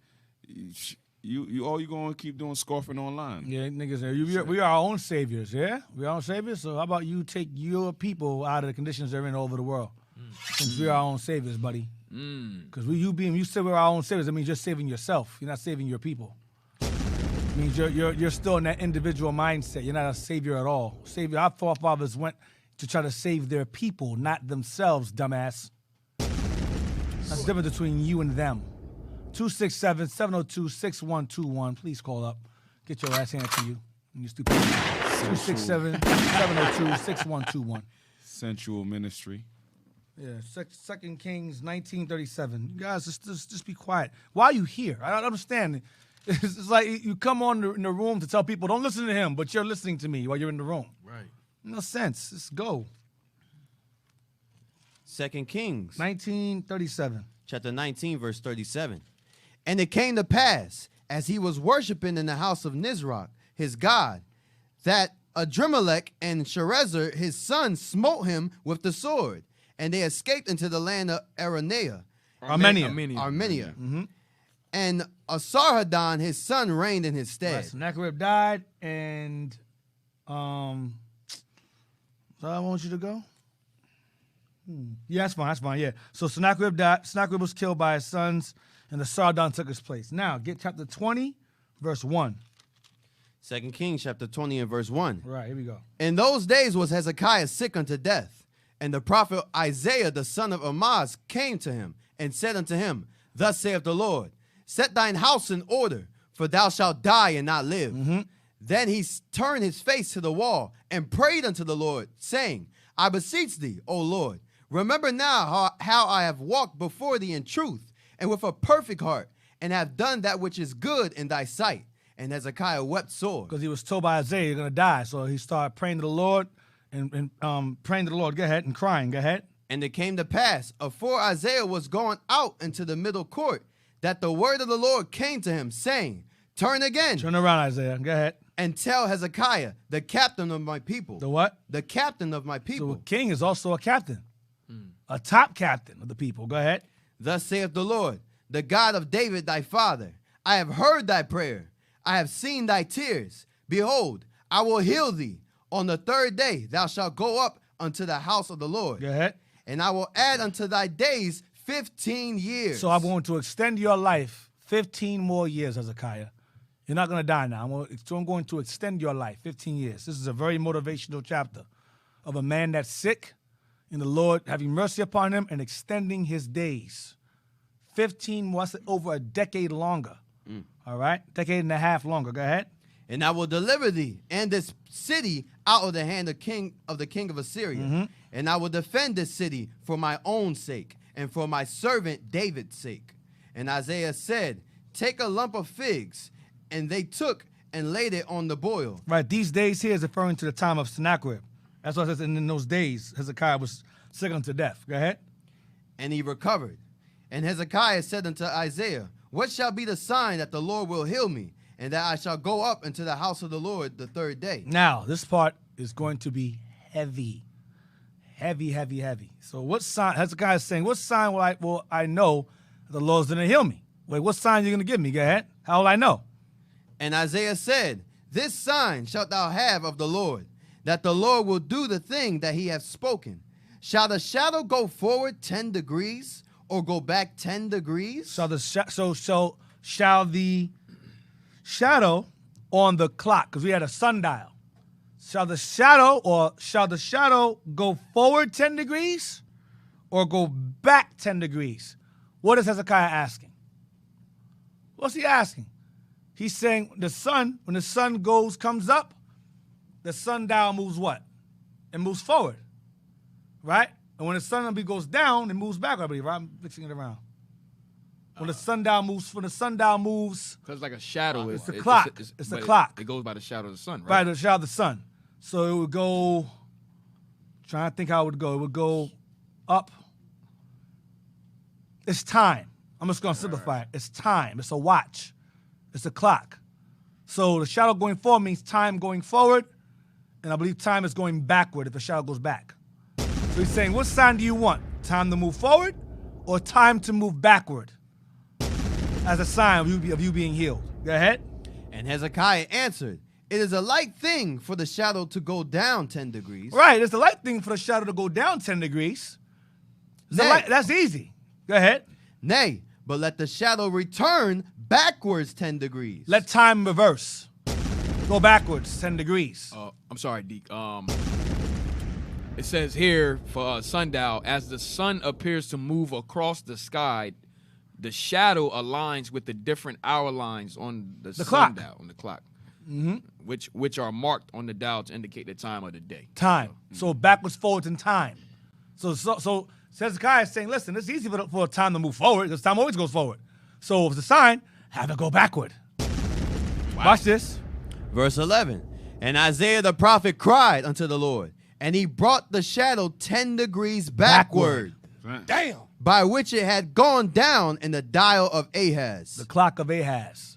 So God, what did God do? He reversed time.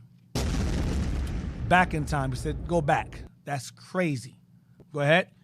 At that time, Baladan, go ahead. The son of Baladan, king of Babylon, sent letters and a present unto Hezekiah, for he had heard that Hezekiah had been sick. So Baladan came and said, yo, you sick? Damn, he'll come see you, man. This is a heathen. I want to come see you, man. You sick? Because he had respect for King Hezekiah. Now you may ask, well, who is Baladan? Who is that? What verse is that? What verse is that? 12? That was verse 12. All right, go to Wikipedia. I want you to type this in. Type in Marduk, M-A-R-D-U-K.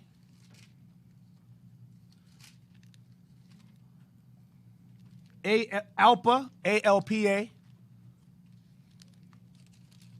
And you'll see Adina, I-D-D-I-N-A the second. Marduk Alpa Adina the second.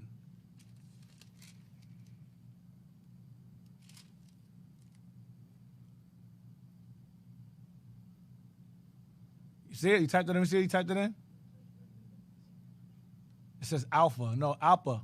A-L-P-A.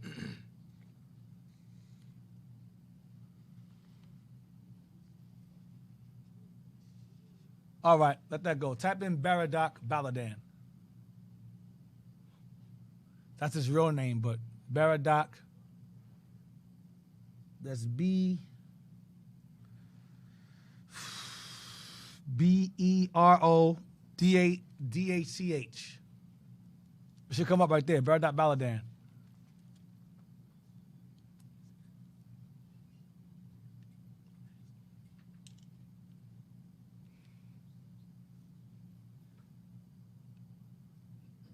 Right there it goes, right there. Yep, click that.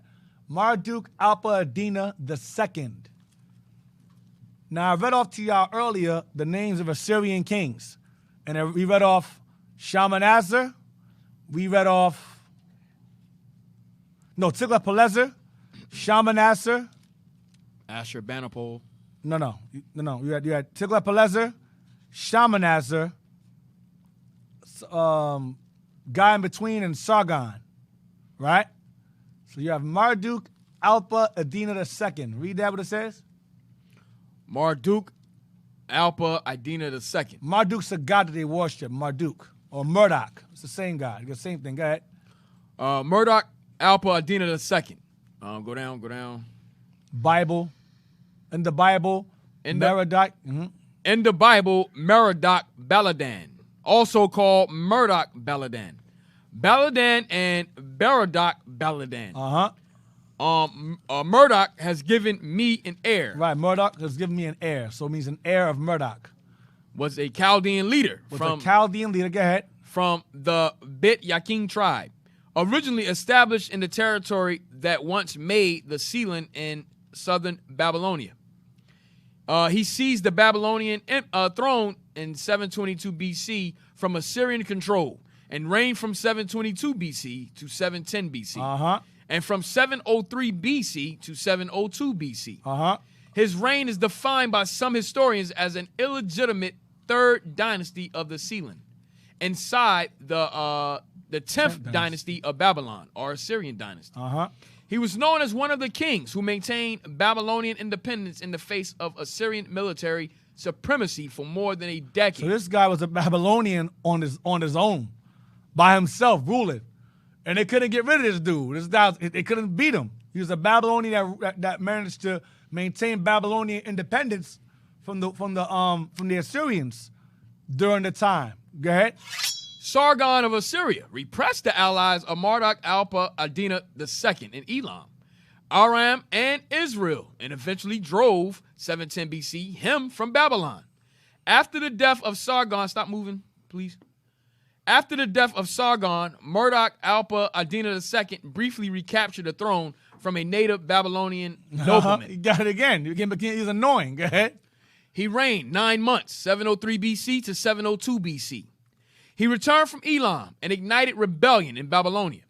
He was able to enter Babylon and be declared king again. Go ahead. 9 months later, he was defeated near Kish by the Assyrians, but managed to flee to Elam. He died in exile a couple of years later.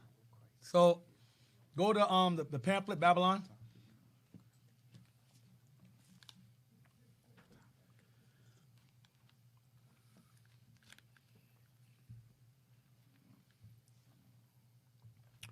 Get my damn lip. Go ahead. All right. 605, go up. The Babylonian captivity from 605 BC to 539 BC. Go to the list. Go to the list. Go back. Go back. Do another page. It shows the list of Babylonian leaders. List. It's toward the end. Remember, the Babylonians and the Assyrians reigned together and eventually split in half. Right there. Right there. Blow it up. Make it in the middle. Bring it up. Bring it up. What's it on top? Bring it up to the top. Right there. See, ancient Babylonian, list of kings, and neo-ancient Babylonian, list of kings. That's in ancient Nimrod and them. Then you have neo-Babylonian as in the later ones. New Babylonian rulers. Read that. So what is the Hammurabi? You hear about that all the time. Hammurabi code, blah, blah, blah, blah, blah, yada, yada, yada. Nabu, Nadin, Zer. Go down to Pol. Go down to Pol right there. No, right there. All right, so you have Pul, Tiglath-Pileser III, 729 to 727 BC. You have Ulula, Shalmaneser V, 727 to 722 They ruled BC. over Babylon also. Watch this. And then you have Marduk, Baladan I. He reigned in between Shalmaneser and Sargon. They couldn't get rid of him, but he was Babylonian. They couldn't get rid of this guy, so he reigned in between these two. They were trying to get rid of him. And eventually they did, but he reigned in between these two. So he was cool with King Hezekiah. He was cool with Israel. Go ahead. 722 to 710 BC. Sargon, 710 to 705 BC. Then you have Sennacherib, 704 to 702 BC. That's all I want. So you see he was in between the Assyrian time, in between. All right. So now go back to where we was at, Kings. Verse 13 now. Yeah. And Hezekiah hearkened unto them, and showed them all the house of his precious things, the silver and the gold and the spices and the precious ointment, and all the house of his armor, and all that was found in his treasures. There was nothing in his house, nor in all his dominion, that Hezekiah showed them not. So Hezekiah was showing off. He was bragging about all the wealth he acquired and his power, and he showed Baladan and his men everything. Go ahead. Then came They Isaiah. were friends. He was friends with this dude. Go ahead. Then came Isaiah the prophet unto King Hezekiah, and said unto him, What said these men? What they say to you? And from whence came they unto thee? Where they from? And Hezekiah said, They are come from a far country, even from Babylon. Uh-huh. And he said, What have they seen in thine house? What you showed them? And Hezekiah answered, All the things that are in my house have they seen. Everything. Showed them everything. Go ahead.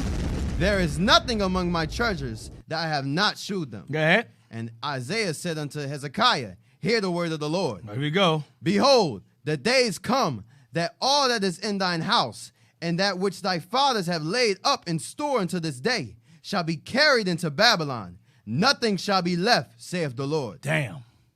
So he showed Babylonians, he said, Oh, you shouldn't have did all of that. Because they're going to see everything anyway. They're going to take it. If you showed them, they're going to take it all anyway. Go ahead.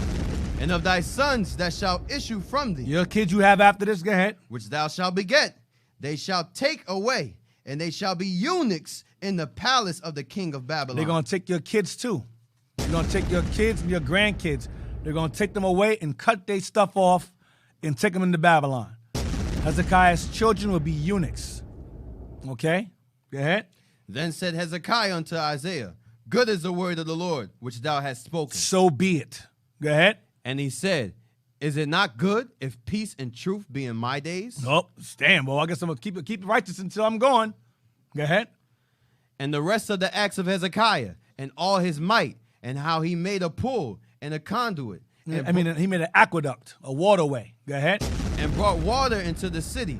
Are they not written in the book of the Chronicles of the kings of Judah? Go ahead. And Hezekiah slept with his fathers, and Manasseh his son reigned in his stead. So now, where we at? Damn, so Hezekiah did an MTV Cribs. Yeah, man. Just wilding out. Damn. Go to, you went into Marduk, Appa. You read in the Bible? Go to in the Bible. Left that out.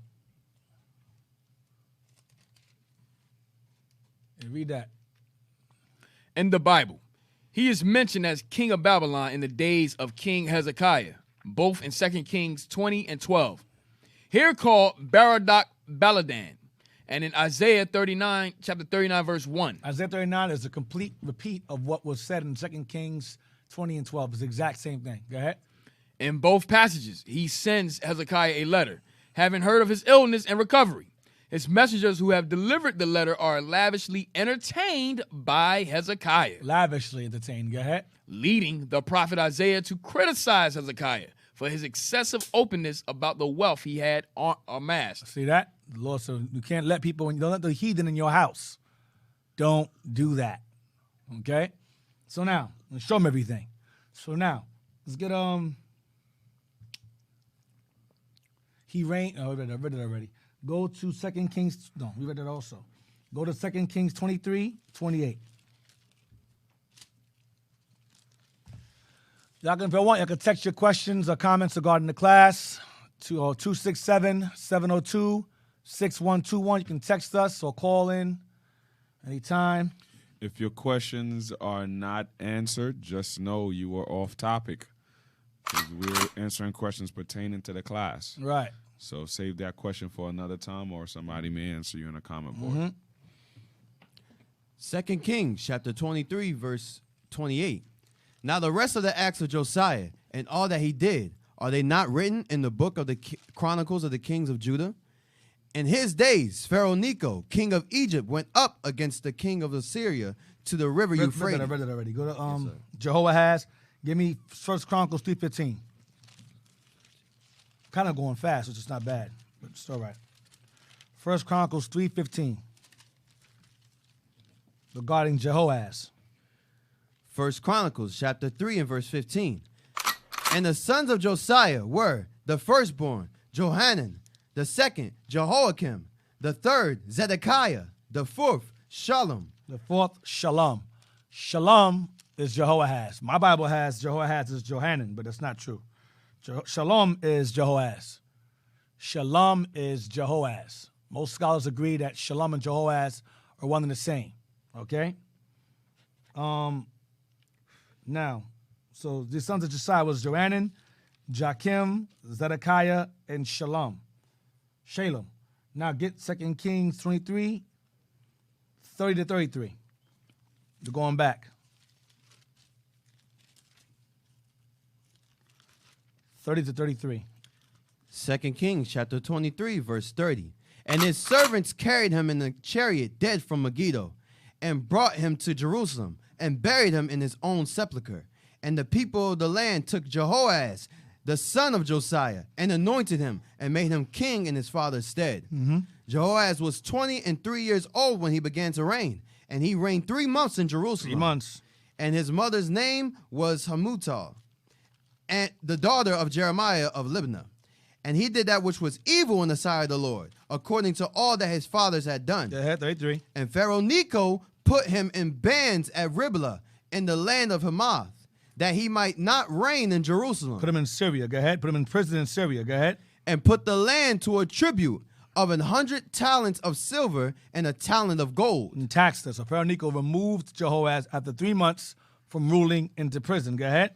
And Pharaoh Necho made Eliakim, the son of Josiah, his brother, king in the room of Josiah his father. Go ahead. And turned his name to Jehoiakim. So Eliakim, as Josiah's son, was changed to Jehoiakim. Go ahead. And took Jehoahaz away. And he came to Egypt and died there. And Jehoahaz came to Egypt and died there.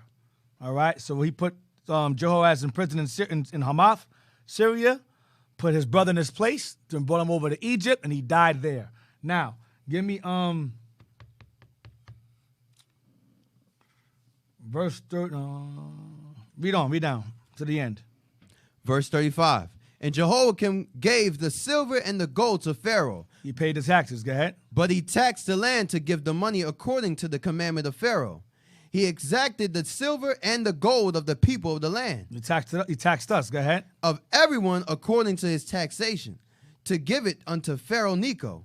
Jehoiakim was 25 years old when he began to reign, and he reigned 11 years in Jerusalem. And his mother's name was Zebudah, the daughter of Pedaiah of Rumah. And he did that which was evil in the sight of the Lord, according to all that his fathers had done. No damn good. Go to 2 Chronicles 36.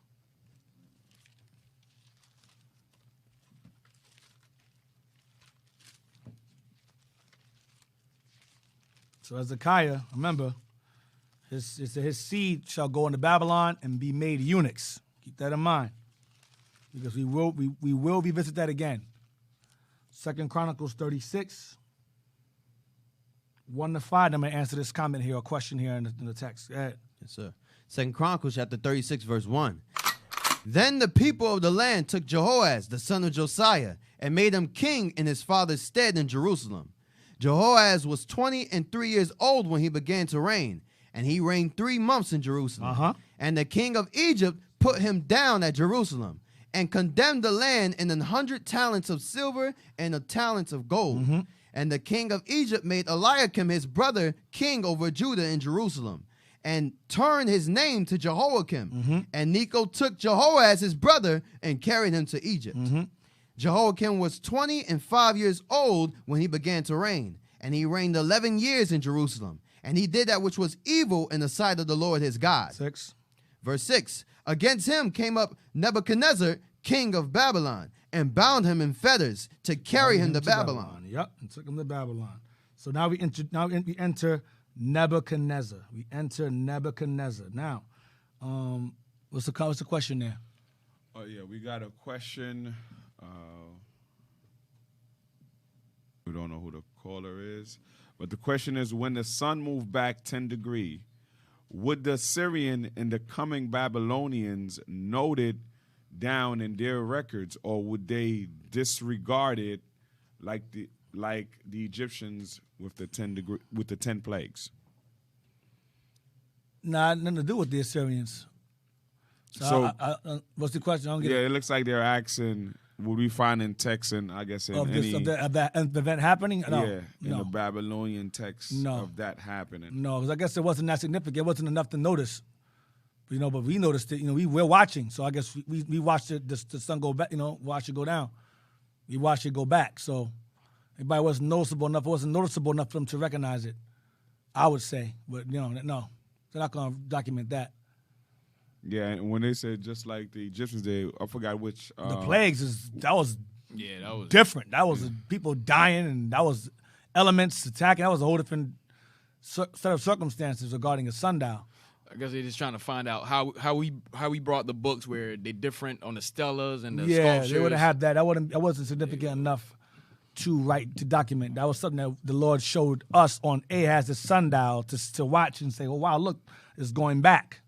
So the Lord moved that shadow back for us to show that He can do that. Right. So that's not something noticeable from anybody else. Right. I remember there was a king who was reading. He recorded all his victories, but the Assyrian defeats. Sennacherib. Sennacherib. He didn't record. I think that's kind of where he's going. Yeah, I get what he's saying. Yeah. But that wasn't anything to do with the Assyrians' defeat or success or defeats. Okay, that's just time going back. Go ahead. We got one more. Shalom, Most High in Christ. Blessed Deacon and men of the Most High. Can you repeat the books that are relevant for the whole purpose of the Bible? Thank you. Can you repeat the books that are relevant for the whole purpose of the Bible? I'm not really getting that question. I don't get the question either. I guess like you got the Bible Atlas. The ones that he's asked about the ones we've used recently. Right, probably like the Bible Atlas. Just give us some more detail as to your question. We're not following you. Yeah. Are you referring to the books I used, like the maps and things of that nature, to substantiate? If so, I'll show them in a minute. Just let me know. All right. You got anything else while we wait on that? All right. That's it. So let me know when that pops up and he elaborates. I don't understand. 2 Kings 24:1. 2 Kings chapter 24, verse 1. In his days, Nebuchadnezzar, king of Babylon, came up, and Jehoiakim became his servant 3 years. Then he turned and rebelled against him. And the Lord sent against him bands of the Chaldees, and bands of the Syrians, and bands of the Moabites. So this guy was so evil, the Lord started sending nations against us. Go ahead. And bands of the children of Ammon, and sent them against Judah to destroy it, according to the word of the Lord, which he had spake by his servants the prophets. Surely at the commandment of the Lord came this upon Judah, to remove them out of his sight, for the sins of Manasseh, according to all that he did. See that? Manasseh, go ahead. And also for the innocent blood that he shed. Yeah. For he filled Jerusalem with innocent blood. He killed a lot of children, a lot of his own kids. They answered? Well, that's the question for them. Okay, I think that's no, we asked him. That's our request to him, right? Right. Continue. Which the Lord would not pardon. The Lord didn't forgive that. Go ahead. Now the rest of the acts of Jehoiakim and all that he did, are they not written in the book of the Chronicles of the Kings of Judah? 6. So Jehoiakim slept with his fathers, and Jehoiakim, his son, reigned in his stead. Jehoiakim reigned in his stead. Now, we're getting somewhere. Now, let's get 2 Chronicles 36, verse 5. 2 Chronicles 36, verse 5. We'll be going back and forth to Kings and Chronicles. 2 Chronicles 36, verse 5 to 8. 2 Chronicles chapter 36, verse 5. Jehoiakim was 25 years old when he began to reign, and he reigned 11 years in Jerusalem, and he did that which was evil in the sight of the Lord his God. Against him came up Nebuchadnezzar, king of Babylon, and bound him in fetters to carry him to Babylon. Nebuchadnezzar also carried of the vessels of the house of the Lord to Babylon, and put them in his temple at Babylon. The Lord, Isaiah told Hezekiah what happened. Babylon's going to take your possessions and bring them into their land. Read from the top again. Where you at? Verse 7. Go ahead. Nebuchadnezzar also carried of the vessels of the house of the Lord to Babylon, and put them in his temple at Babylon. Go ahead. Now the rest of the acts of Jehoiakim, and his abominations which he did, and that which was found in him, behold, they are written in the books of the kings of Israel and Judah. And Jehoiakim, his son, reigned in his stead. Right. So that was verse 8, right? Yes, sir. Okay. Get me Jeremiah 22:18. So Jehoiakim. Okay. I understand what they're saying. All right. What's he saying? To the comment before. Because when we was reading Hosea, and then you said this right here in Hosea was the whole understanding behind the Gentiles we reading in. So let me read it so you understand. Deacon mentioned the whole purpose of Christ coming in the New Testament. I quote one Bible verse, 1 King 12. What was the other? Thank you. It was the whole chapter of Hosea 1. And Romans 9:24-27 repeats Hosea 1, chapters 1 and 2. And when you read Hosea chapter 1, the whole chapter, as well as chapter 2, the whole chapter, it goes into the Jews and Gentiles being reunited again and pointing themselves one head, going back to Hosea 1:11. Excuse me, going back to Hosea 1:11. In Romans 9, Paul cites from Hosea. When you read Romans 9:24, he mentions Jews and Gentiles. And then he says, as saith OC. OC is Hosea. And he quotes from Hosea chapter 2. And then he quotes from Hosea chapter 1, alluding to both Judah and Israel, which is Judah and Gentiles. And that's the whole reason behind Christ coming into the world, to restore all 12 tribes back together, going back to 1 Kings 12:16, the split, and Hosea 1, Ephraim being no longer God's people and having no mercy until Christ came on the scene, granted them mercy, both kingdoms mercy, and a chance to come back together again as one nation. And I also mentioned Ezekiel 37:22, which goes along with Hosea 1:11. And I also mentioned John 10:15. And I mentioned John 11:49-52. Sort of. So John 11:49-52. John 10:15. Ezekiel 37:22. Hosea 1:11. And then to tie all that together is Romans 9:24, where it says Jews and Gentiles only. Then you go to verse 25. He quotes from Hosea chapter 2, I think 20-something. And then the next verse, or later on, he goes into Hosea 1:11. And then 27, he quotes from Isaiah 10:22. He's quoting from going into Christ coming and delivering us and so on and so forth. I hope that answers your question. Hey, Deke, we have another question about on the comment board. Yeah. From a sister. Yeah. Read that. Sir. This is from Good Life 925. Why was King Hezekiah so nonchalant about us being invaded by the Babylonians? What can he do? He couldn't stop it. He said, that's why he said, you can't fight against God. They say your arms are too short. If God says something, that's what it is. Hezekiah understood. Remember, the Lord just extended his life 15 years. So you ain't saying nothing. It just is. Oh, okay, no problem. My fault. He messed up. Right. He had to take the L. Bite the bullet. Bite the bullet. That's it. It's just what it is. It's like when David committed the evil act with Bathsheba, and his son was sick. His firstborn son was sick and dying, he was fasting and praying to the Lord, and this man was whispering, "Yo, the baby's dead. How are we gonna tell him?" And he said, "What are you guys whispering for? Is he dead?" They were like, "He's dead." He said, "All right." Started eating food. And he was like, "Why?" He said, "Listen, as long as he's alive, I fast and pray. He's gone. What can I do? I can't bring him back." Our forefathers are very, very,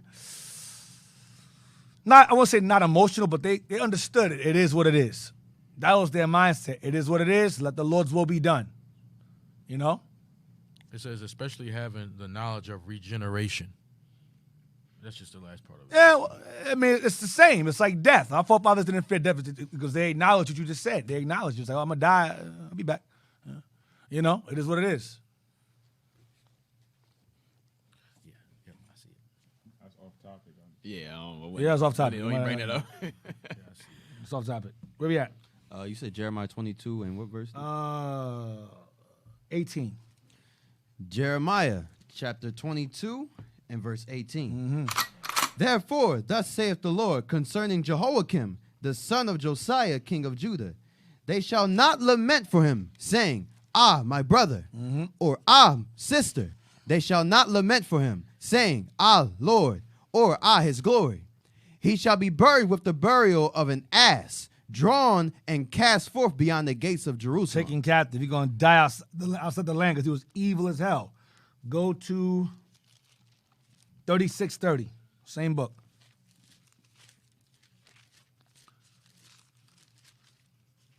Another question there? That's something different.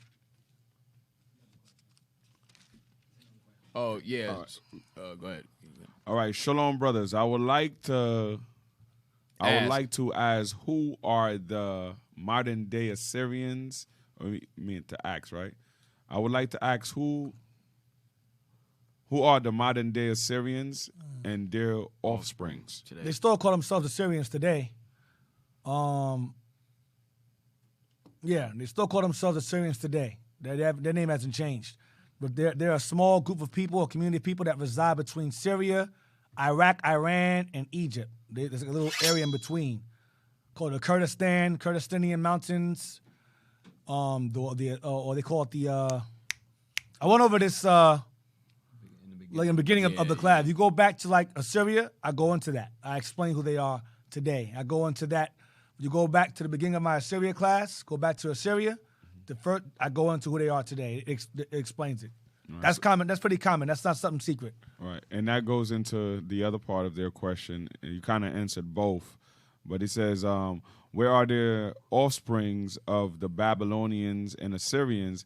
Is it the Indians that are running the stores?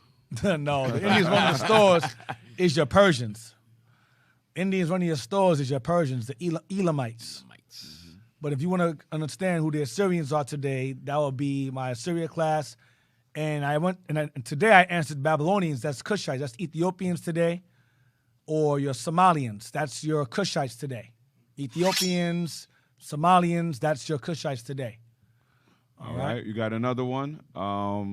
He or she is asking, when Isaiah said to Hezekiah's descendants would be taken into captivity and be made eunuchs, would this be referring to Daniel and the rest of the princes of Judah? Yo, man, why you jumping ahead, bro? Why you jumping ahead, man? I ain't going to that yet. Yes. The answer is yes. You spoilers, man. That's a damn spoiler. Yeah, yes. You're moving fast. It's all right. Yes. But at least somebody's getting it. Catching on. Yes. Somebody's getting it. All yes, I'm just joking. Side. Yes, all praises. Yes. The answer to that question is definitely yes. Daniel and other princes and the three brothers. See, it would be good when y'all ask these questions, you include your name and where you from. We want to know what area you're from, who's the brother catching up, you know what I mean? Right. We want to be familiar with our audience. My bad, sir. You put my bad. Yeah, laughing. Yeah, yes, sir. Yes, sir. You're right. You on fire today. You know why brothers don't put their name? They know they be a 20 in some camp. Yeah. You know what I mean? They don't be no regular audience. They be a 20. They're going to go in a circle and hit them in the head now. Mm-hmm. They're going to be in a circle getting deep. I got something deep to tell y'all. Yeah. Give me Daniel chapter 1 real quick. Daniel chapter 1. Yeah. Yeah, but it's all good, though. It's joy to see y'all getting on. Oh, that's Kal-El. That's Kal-El. Yeah, I'm Kal-El. All praise. All praise. All right. Okay. Where we at? Jeremiah chapter 36, verse 30. Therefore, thus saith the Lord of Jehoiakim, king of Judah, he shall have none to sit upon the throne of David, and his dead body shall be cast out in the day of the heat, and in the night of the frost. Damn, he got thrown out. Go ahead. He got his body, he got dishonorable burial. Go ahead. And I will punish him and his seed and his servants. I will punish Joachim and his seed and his servants. Go ahead. For their iniquity. And I will bring upon them and upon the inhabitants of Jerusalem and upon the men of Judah all the evil that I have pronounced against them, but they hearkened not. They didn't listen. They didn't listen to Jeremiah. Go ahead. Then took Jeremiah another roll and gave it to Baruch the scribe. He took another roll. Go ahead. To Baruch the scribe, the son of Neriah, who wrote therein from the mouth of Jeremiah to all the words of the book which Jehoiakim king of Judah had burned in the fire. Right. Jeremiah wrote a letter to Joachim about Babylon going to overthrow you. You're not listening. And Baruch wrote it down. The dude took it and burned it. So I don't give a what this says. And he burned it. So Jeremiah wrote the same thing again. Go ahead. And there were added besides unto them many like words. The same words again. And Joachim didn't listen. That's why Joachim got put to death. He did not listen. He was rebellious. Congratulations. You played yourself. Right, exactly. So where we at? That was verse 32. 1 second.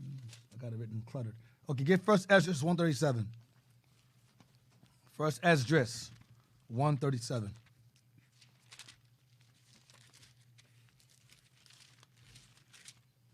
First Esdras 137. First Esdras. We're going to read to verse.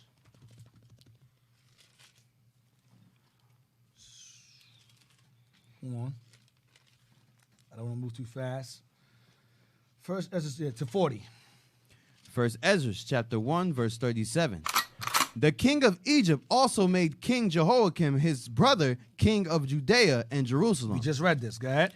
And he bound Jehoiakim and the nobles, but Xerxes his brother he apprehended and brought him out of Egypt. 25 years old was Jehoiakim when he was made king in the land of Judea and Jerusalem, and he did evil before the Lord.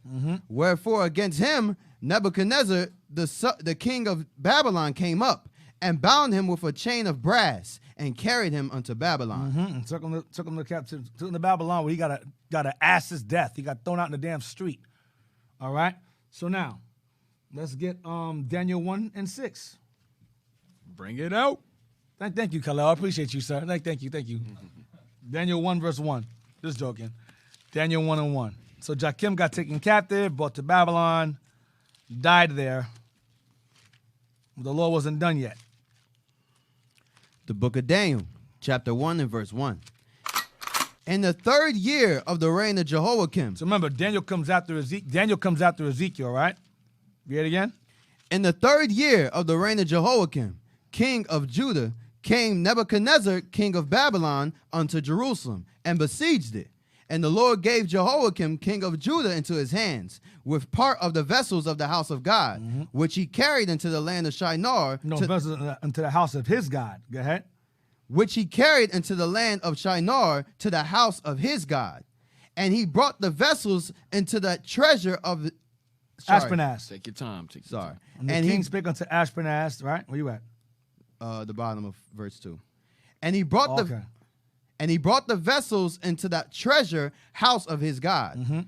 And the king spake unto Ashpenaz, the master of his eunuchs. The master of his what? The master of his eunuchs. So Ashpenaz was the master of his eunuchs. Okay, Nebuchadnezzar's eunuchs. Go ahead. That he should bring certain of the children of Israel and of the king's seed and of the princes. And of the king's seed and the princes. Go ahead. Children in whom was no blemish, but well favored and skillful in all wisdom and cunning in knowledge and in understanding science. So these children were educated because they were the king's seed. Which king? Hezekiah's. Hezekiah's seed. They were the king's seed and the princes. Okay, go ahead. And such as had ability in them to stand in the king's palace, and whom they might teach the learning and the tongue of the Chaldeans. And teach them the dialect, the language of the Babylonians. Go ahead. And the king appointed them a daily provision of the king's meat. Their own diet. Go ahead. And of the wine which he had drank, so nourishing them 3 years, that at the end thereof they might stand before the king. Verse 6. Now among these of the king's seed and of the princes that were eunuchs, whom Ashpenaz was set over. Go ahead. Were of the children of Judah. Of Judah, like Hezekiah was Judah. Go ahead. Daniel. Daniel, Hananiah, Mishael, and Azariah. So Daniel and the three brothers were the king's seed. Daniel was of nobility. He was a king's children. And those three brothers are all family, were related. All four. Daniel, Hananiah, Mishael, and Azariah were all related. They were the king's children, and they were made eunuchs. Okay? And they were educated. All right? That's what I want to bring out lastly before I end it. So, we're going to end it right there. Hopefully you guys are understanding. Shout outs to the IT team. Shout outs to the breakfast team. Excellent breakfast as usual. It was amazing. I saw I'm eating it all fast and burping every 5 minutes. But shout outs to the IT team. And shout outs to the viewers as well. All right. Any announcements? Yeah. Shout out to IUIC in general for bringing forth a very successful and informative men's conference. So everybody, IUIC all over the world, clap your hands for yourself, everybody who took parts of bringing that together. We had an excellent time. Saw a lot of brothers we ain't seen in a couple of years or whatnot. So everybody clapped their hands for themselves for that one. It was beautiful. Very, very beautiful. All right, so now we want you guys to subscribe to our Hidden History radio show on YouTube. Like, share, subscribe. And if you like to donate, you can donate to IUIC Philadelphia, IUIC.Philadelphia at IsraelUnite.org, correct? At IsraelUnite.org, all right? Once again, if you like to donate and support what we do, you go to IUIC.Philadelphia at IsraelUnite.org, all right? All right. Shout out to Captain Joel. You know, he wasn't here. What's where you feel better? You all jacked up? He's jacked up, you know what I mean? So feel better, Cap. You know what I mean? We really don't miss the critique, but, you know, feel better. Come on, Levi. Yeah, that's it. I'm throwing shots. Jess, anything? No, sir. That's it. Sabadon. Just remember, Israel, we're going to be tuning in from our Hidden History Radio, going live until further notice, correct, Officer Jets? Deacon? What happened? We're going to be tuning in live from this channel. Yes, sir. Yep. Yes. So make sure to tune in live, turn on the notifications so you know when we go live every Sunday, Lord's willing. Yep. All right. So with that, Israel, we say shalom, Most High in Christ bless. Shalom, Most High in Christ bless.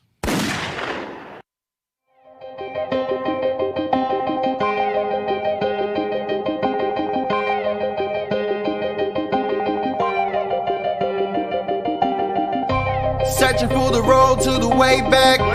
We don't know our father's going way back. Do you know it? Do you know it? Oh yeah. Oh yeah, yeah, yeah, yeah. We the chosen people, you say no way. Your enemies are teaching you the wrong way. Do you know it? Do you know it? Oh yeah. Oh yeah, yeah, yeah, yeah. Do you know it? History, history. Yeah. Do you know it? Do you know it? Oh yeah. Oh yeah, yeah, yeah, yeah. Do you know it? History, history. Yeah. Do you know it? Do you know it? Oh yeah. Oh yeah, yeah, yeah, yeah. Do you know it? Tell me, do you know it? Do you know it? Tell me, do you know it? Do you know it? Tell me, do you know it? Do you know it? Tell me, do you know it? Do you know it? Tell me, do you know it? Do you know it? Tell me, do you know it? Do you know it? Tell me, do you know it? Do you know it? Tell me, do you know it? History, history. Now we going back. He done on my back for sure. When I let the truth go, we gon' let them know. My people on my back for sure. I hold them down for the road. The Lord Almighty made me. Laws I got, they changed me. We can see the truth now. Got them looking crazy. Man, I'm always searching. Yeah, you hear I'm searching. You hear me, boy, I'm searching. You hear me, boy, I'm searching. You hear me, boy, I'm searching. Yeah. Searching for the road to the way back. We don't know our father's going way back. Do you know it? Do you know it? Oh yeah, oh yeah, yeah, yeah, yeah. We the chosen people, you say no way. Your enemies been teaching you the wrong way. Do you know it? Do you know it? Oh yeah, oh yeah, yeah, yeah, yeah. Do you know history? Yeah. Do you know it? Do you know it? Oh yeah, oh yeah, yeah, yeah, yeah. Do you know history?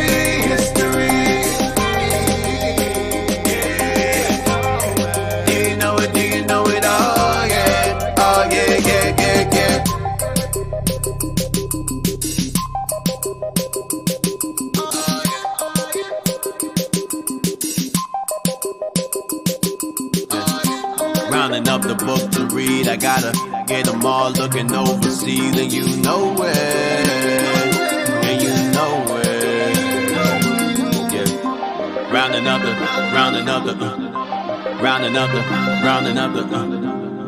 yeah. Rounding up the book to read, I gotta get them all looking overseas, and you know it, and you know it.